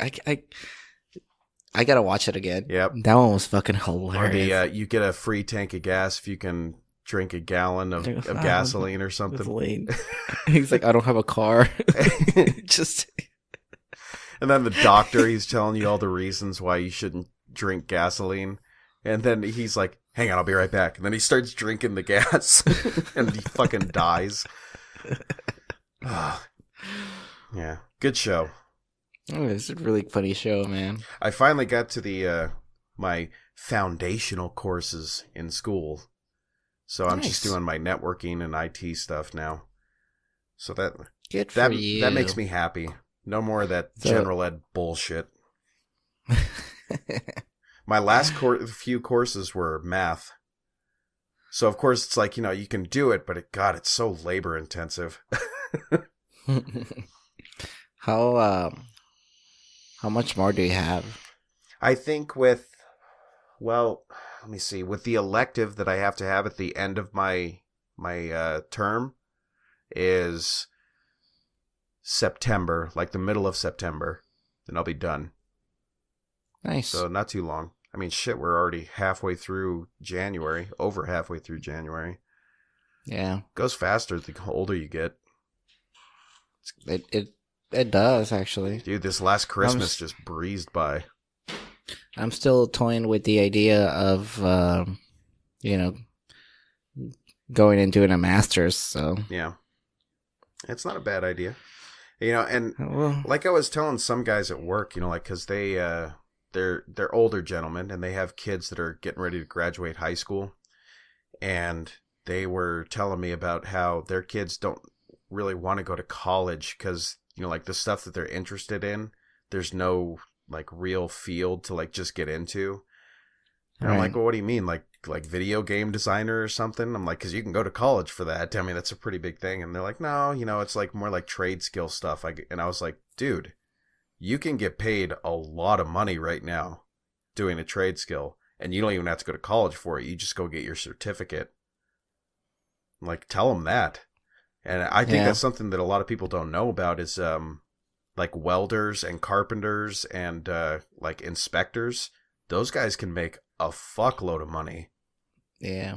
Like 6 digits. Inspectors, dude, inspectors are like, if you land that job, I heard it's a pain in the butt to get like the license and it is the testing, but once you get it, like all you have to do is go in and then you just like, you need foam here for the electrical. Mm-hmm. And then this one over here needs to be combined with this before you can. Then you go back and sign off, and that fucking signature. Mm-hmm.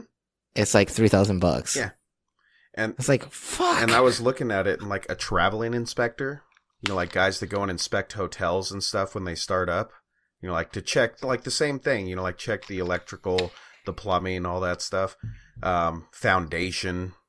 Those guys make I think there was the one, if you work in a higher population area like a city, you can make like $250,000 a year.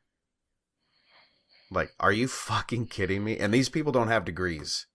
No. The only thing I would say that I don't think should be something that should scare people off is like the time it takes to get your certificate or your permit or whatever.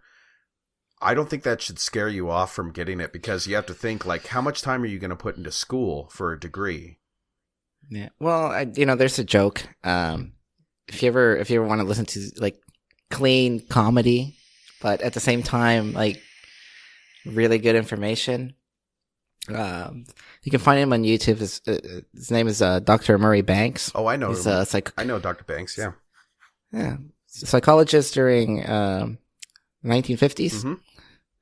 So he has a joke where he says like there's I think it was a girl or a guy, I can't remember. Let's say a guy. So the guy says like he's complaining about like, oh, I'm too old, I can't go back to school, it's gonna take so long. Mm-hmm. And he's like, well, let me ask you this.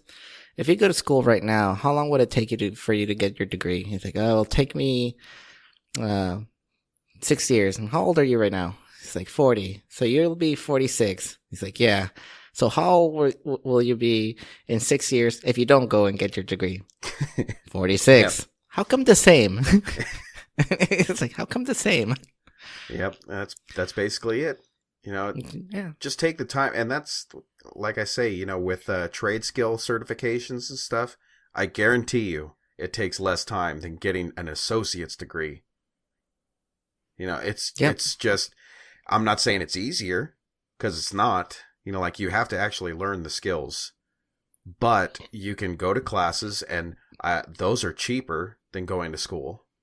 And you have to get your permit or your certification, and that's not cheap, but it's cheaper than going to school. You know what I mean? It's like I see these people saying they don't want to go to college. That's fine. You can get a damn good job going to get your HVAC certification, and you can make good money, and probably more money than you'd make if you had a bachelor's degree working in an office. Yep, that's me. But you have to be able to do it. That's the whole thing. It's like, if that's what you're interested in, if you want to be a carpenter, you can make really good money. Just know what you're doing. That's it. And I mean, the way that the regulations are now, you can't be a carpenter or a construction worker or, a contractor without a license. Right. Because if you do shit, I mean, so you might as well, you don't just go work on a team. Be the foreman, because all it takes is going down and getting your certification. But yeah, I can understand a lot of people say they don't want to go to college and they don't necessarily want to do the military. I get it. But there are options. Yeah, you don't have to just imagine that perfect job where you sit on your ass, because nobody really wants that. We all say it, I want a job where I can just sit and watch TV all day. You don't want that. You will hate your life very soon. I don't care if you're making $100,000 a year. You're gonna get bored. Yeah, I agree. But yeah, so I don't know. I think I'm gonna give it another year, because there's a slight possibility that I might get a different job pretty soon. Yeah, that will actually pay more, and I'll be doing something different. Well, that's cool. To the stuff that I'm doing right now, but it's still nothing. It's not set in stone. I haven't really decided yet. But the other thing is, I really don't want to give up coaching. Yeah. And the current position where I'm at right now gives me that flexibility. So I think it's all about finding your happy spot. Right. Where am I comfortable? And the more I think about it, the master's degree doesn't really. I mean, the only difference of me having a master's in psychology or whatever is that I would have a license, and I can see people as a psychologist, but it's not like I'm not seeing people right now. Yeah. So you're basically doing it for the title. Right. It's just because some people, for some reason, they, like I say, they always get that, if you're in a position of authority, then they take your information seriously. Yeah. So. And I don't know why. But, yeah, it doesn't. It's like Richard Bandler says. If anything, I think it's the degree that's getting in the way of you getting the results that you want. Yeah. Well, the Professor Jordan Peterson. He teaches a lot of cultural studies and stuff in college, and he's a pretty outspoken, he's a big conservative guy. But he said once, that, I don't know how many degrees he has. He obviously has a PhD, but he said once, because someone said, it just, it's easier to speak with you because, you have a doctorate and everything. And he's like, why does that matter? He's like, the only reason people actually listen to me is because I'm telling the truth and I'm a good teacher. He goes, and I'm not trying to build myself up or anything. He goes, but it's, it's something that I had to work at. You can't just have a degree and automatically you can tell people what to do.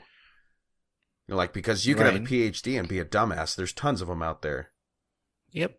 I agree. You can be smart, super smart in one thing, but your idea of that one subject is already skewed according to where you went to school, who your teacher was. It's the same thing for apprenticeship. You're going to learn the skills and techniques of the person that taught you.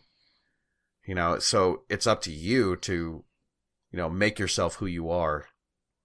And no degree is going to change that. Right. And like I said, it's just one of the things, like, the degree that I have, like, I mean, it's nice, but it didn't fucking help me for anything. Yeah. It didn't help me get this job. Like, it looks I got this nice. job because it looks nice. It's, but in the end, like, it doesn't do anything for me. Yeah. Well, I will revert back, and I know you probably don't watch it, but The Big Bang Theory, you have what's his name, Howard, little Jewish boy. You have Howard, and then you have Sheldon, of course, who has, I don't know if he has like 2 PhDs or something like that. Super smart Sheldon, and they're having the conversation because Howard only has his master's degree, right? Right. And Sheldon asks him, "Why don't you just go get your doctorate?" And he's like, "Well, because I don't need it, and I'm not going to get paid any more for having it." And he's like, "Yeah, but wouldn't it feel nice to have like the doctor, in front of your name?" He's like, "Once again, I don't need these things. I'm happy where I'm at. There would be no reason for me to go get my PhD. I'm not going to get paid more. I'm not going to get, necessarily happier because I have that title. So what's the point in me wasting my time for something that I don't want to do just so people can respect me a little more?" Right. And I think the respect for that would be so minuscule that like over like a few months you'd just get bored of it. Yeah. Well, on the last when I did my NLP certification, the guy, great guy, but my brother overheard a conversation that this guy was having with him, and it pretty much went like this. He approached Dr. Matt, and he's like, "Hey, so I want to do the same stuff that you're doing. You have any pointers or something like that?" And his answer was like, can you be a little bit more specific? And he's like, "Well, I want to do this, I want to teach, I want to do conferences and stuff." And he's like, "Well, do you have a PhD?" And I was just at that point, that's where my brother like just went like, this fucking guy type thing, I lost a little bit of respect for him when he said that. So, and in other words, he was saying like, okay, so in order for me to teach, to help people, and to or change lives, right? Yeah. And do conferences, I need a PhD. It was kind of like, no. And I think that should be like motivation though. Well, it can be, but really, like, if I'm asking for your guidance and I say, like, I want to do this, the stuff that you're doing, like, am I really going to put you to the same standard as me? No, you shouldn't. Am I really going to tell you, like, well, Lonnie, in order for you to help people, like, you have to go to this NLP certification. It has to be with this guy. And then you have to have this education. It's like, no. Tony Robbins doesn't have a master's degree as far as I know. No, I don't think so. I think the last time I looked at his Wikipedia page, I think the most he had was a bachelor's. And he helps people like tremendously. Nobody does. Like, just genuinely cares for people, And I know a lot of people, like I said, when they make their argument from a position of authority, they'll say like, "Well, no, but he's just he just brainwashes people." It's like, no, dude, this motherfucker reads and studies and tries new things like every fucking day. Like, well, you can bring him back to the Good Will Hunting analogy. Exactly. It's like like Will was not going to get a degree, never had a degree, barely like even got out of high school, right? Or you could go back to Albert Einstein.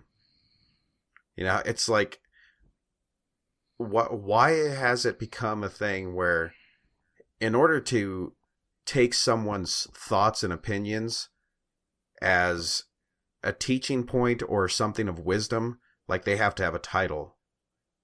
Right. I guess okay. So this is another one that I have. Like this will, I think, will bring up my point. So I had a teacher, and when I was going to golf school, and he was all about golf school. I know he's an old man, very nice guy, you know, and he was all about anti-smoking, right? Yeah. He didn't like his students to smoke, and he was always every now and then, like at least once a week, he would come in and say like all the reasons why you shouldn't smoke and all that stuff. But he made one good, I guess, point or analogy, yeah. and he said, you know, that a couple of students came to him, and he's like, well, you know, Mr. Wilkie is what they call it, Wilkerson, Mr. Wilkie. He's like, we don't agree with, you know, the whole smoking thing. Like, you don't understand. Like, you don't understand, like, the reasons why we smoke and all this stuff. Yada, yada, yada. And he's like, okay. He's like, listen, I want you guys to understand that when I say that you guys shouldn't smoke and all that stuff, I do it because I care about your health. And I know what smoking can do to your health, right? Yeah. So, he's like, I'll give you an example.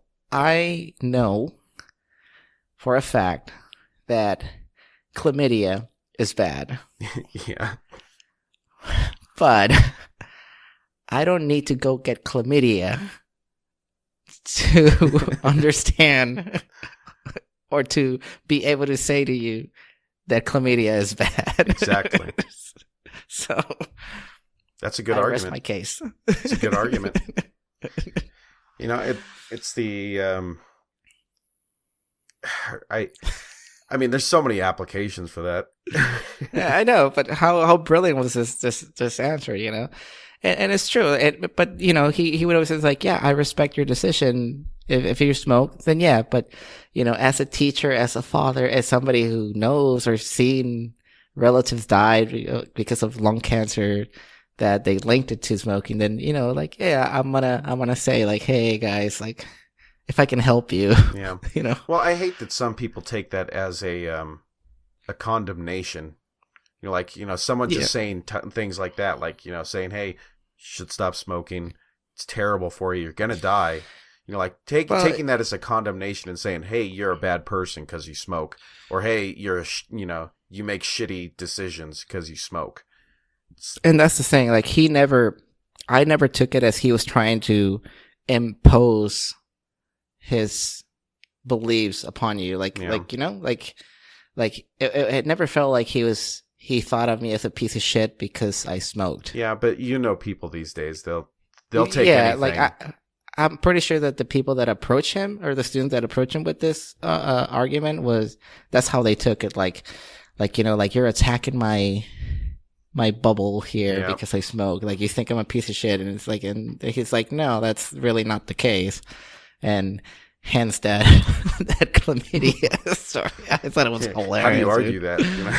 Yeah, that's like, he's like, I really don't need to go get chlamydia to tell you that that is bad.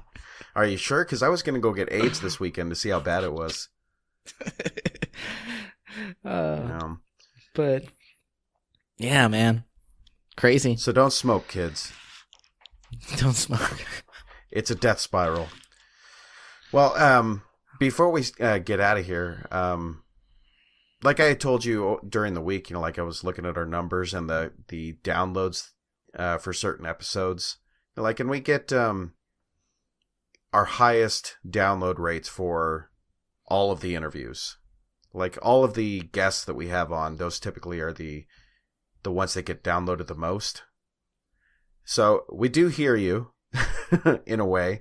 We do see that you guys like having, you know, like a little bit of change. And I know it can get a little monotonous sometimes with just Zumi and I talking about conservative issues and movies. But we are going to be looking into getting more guests and stuff like that and getting some of them back, because we really enjoyed having guys like Shane and Sir Jag and of course Doug, you know, and having these people on to share some insight into their lives and some of their crazy ass stories, right? But should try and get Riley Reid. Oh my god. Well, like I was telling you during the week, I really want to get like an odd guest. not necessarily somebody who's well known, but like somebody who has a job or like some type of profession that you don't ever hear about. Like you hear about the job, but you don't hear from the person, like what it's like for them doing their job and all the crazy stories that they have. Like, cause like we compare our podcast like forum to Joe Rogan, where it's kind of like about anything, right? But he has his famous guests or his big guests and stuff like that. Can I stop you right now? Yeah, go ahead. Just for I'm sorry to interrupt, but I just saw like a shadow like on the side, and I'm looking at him like, what the fuck? Am I like, what the fuck? And it's my toddler. Like I can barely, like I could just see his head, and he's like drinking water right now. But I'm like, I was freaking out. Shit your Dude. pants. I don't know if I almost pissed my pants. As I'm sitting here and I'm giving my little spiel on interviewees, Zumi is just looking off camera with wide eyes going, Dude, seriously, did you see my eyes just going like, what the fuck? It's like little did Lonnie know he was about to witness a murder. I was like, oh my god, dude, it scared me. I thought I was like, do I have a ghost in this house? Like, what the fuck? The power of Christ compels you. No, but oh my god. I think that getting Sorry. That's all good. I think that getting like some of those types of guests every now and then would be kind of fun, like people that you don't hear from. Like the garbage truck guy, just odd stuff. But I don't know how we would get him, but the one that I am really, really trying hard with, and I've said it before, the garbage man is Rob Schneider. Rob Schneider, dude, that'd be awesome. I can't even tell you how bad I want him to be on the show. I mean, because I don't care if it's 15 minutes. Just to have somebody, because I view Rob Schneider as not just a funny guy, a good actor and everything, but I also view him as like a good person, and I think that would be kind of fun. So I'm gonna keep bugging him till he tells me to stop. And I don't do it through our official Twitter account. I don't do that. Yeah, oh. I do it by official email and stuff. So. Yeah, maybe. Yeah, I can't. I mean, I can try and get somebody before volleyball season starts, but like, dude, I'm looking at the schedule and like I'm working a bunch of Saturdays. Yeah. And I'm like, fuck, like I don't know if I'm going to see my family that week. It's rough, isn't it? And like I just found out that I'm actually usually we do 2 tournaments per. Like the freshmen will do 2 tournaments and JV will do 2 tournaments. Varsity will do 3 or 4. Yeah. And the freshman coach is leaving for one of them, so I'll be head honcho. Subbing in, and it's a 2-day tournament. Oh shit! It's a Friday Saturday tournament. I'm like, what the fuck? Like they never did that for freshmen. They never do this shit for JV. Yeah.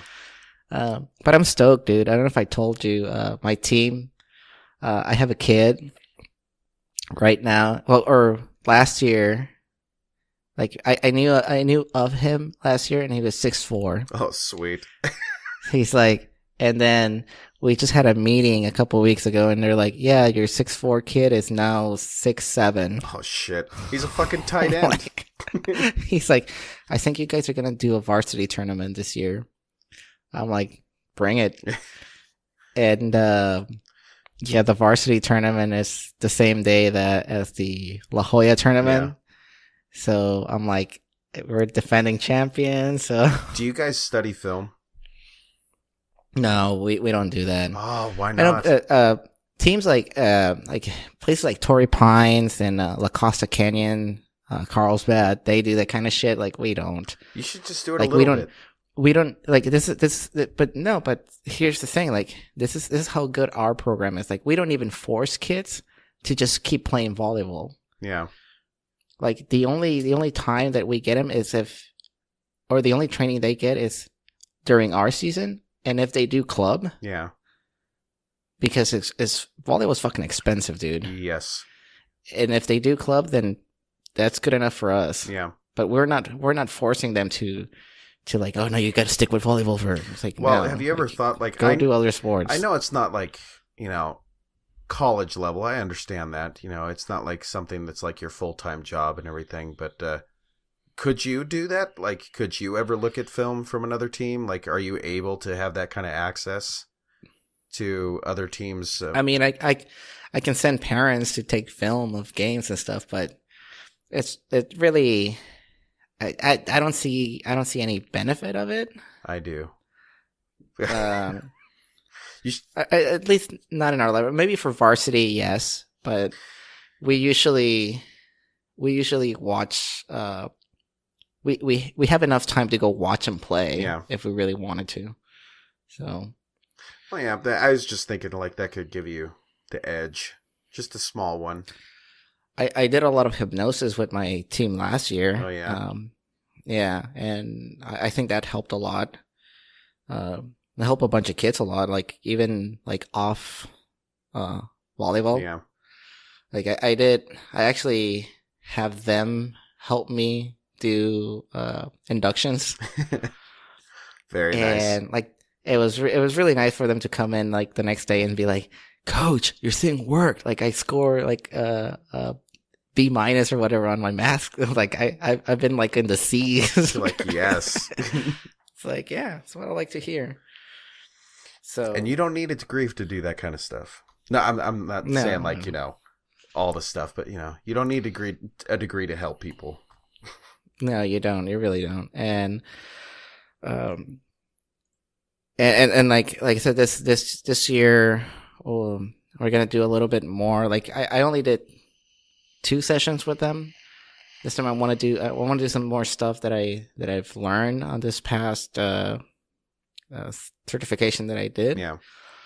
So, but it's gonna be more towards just performance specific. Yeah. Well, that's good. Right. So, I might get varsity involved. We'll see, because it's like we really have a good chance of going CIF in the open division this year. Sweet. And you should use that powerhouse kid. Yep. Be like, time to spike some balls, bitches. What is his position then? Like, what is that called? Is it forward or?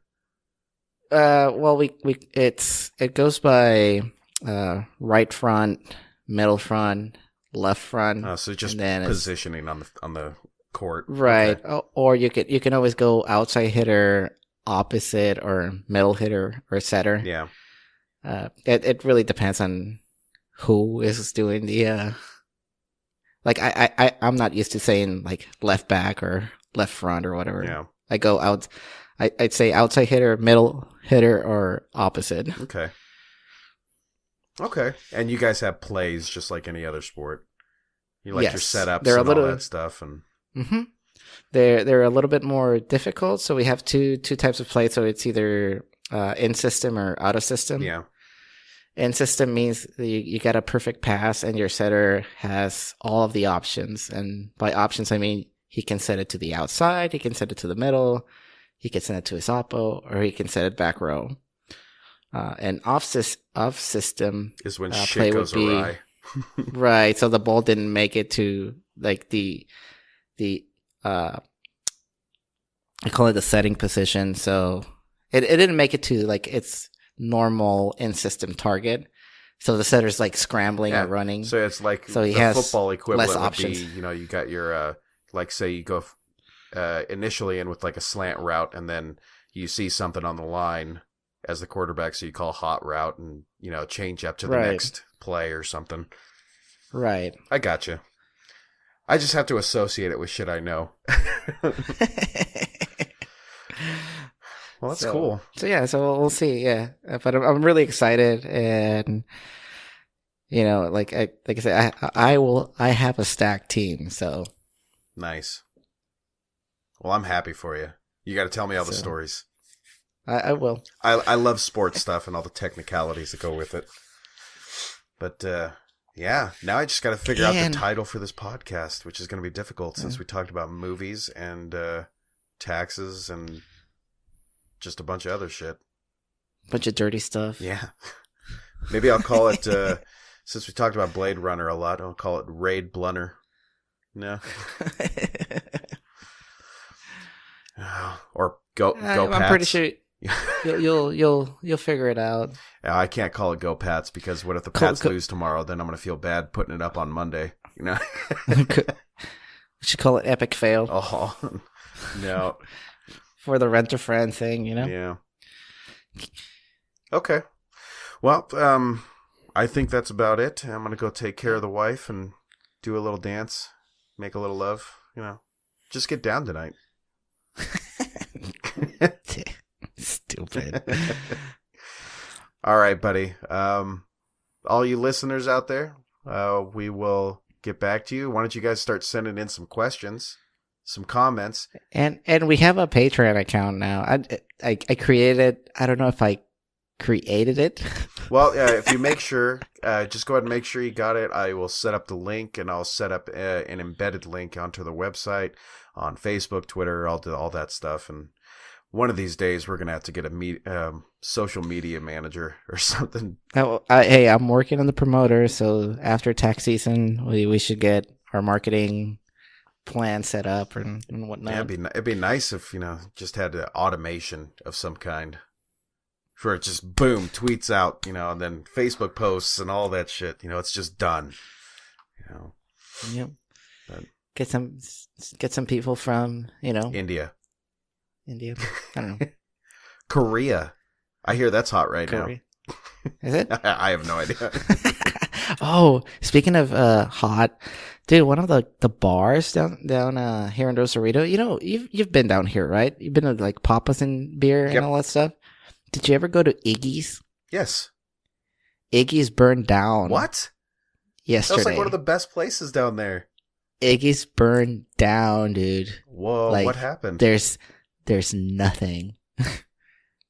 Somebody, this is my speculation. I think the owner went, you know what? I think we're gonna do some remodeling. Why don't you burn it down? We'll collect the insurance. It makes sense. And then we will rebuild. Hey, I like the whole Alexandria type approach, I don't know, dude. I just saw it on the news that it burned down, and yeah, Iggy's is no longer. Dude, that's a popular place too. It was a popular place. Wow. So. Well, that's crazy. And you still got Papa's and beard, I guess. Yeah, I guess so. I'll have to come down and visit sometime, and then we'll do a special episode from Mexico. We'll go live on Papa's and beer. Yeah. We'll do it Girls Gone Wild style. Get the beads and everything. I know. All right, buddy. Well, I think we should cut it off there. And yeah, you got anything else to add? No, I'm good. It was a good episode. Have a fun weekend. Go Vikings. Go Pats. I'm rooting for you guys. I really am. I'd rather see the Vikings in the Super Bowl than the Eagles, just because I think Vikings are the better team. Be a fun matchup. All right, buddy. People out there, we will see you in a couple of weeks. Thanks for listening to the NBTLT podcast. You can find us on iTunes, Google Play, YouTube, or shoutengine.com. Write to us on our website at nbtltpodcast.com or send us an email at mail@nbtltpodcast.com. Our bumper music is provided by bensound.com, and you can find us on all social media. And hit the subscribe button on our YouTube channel.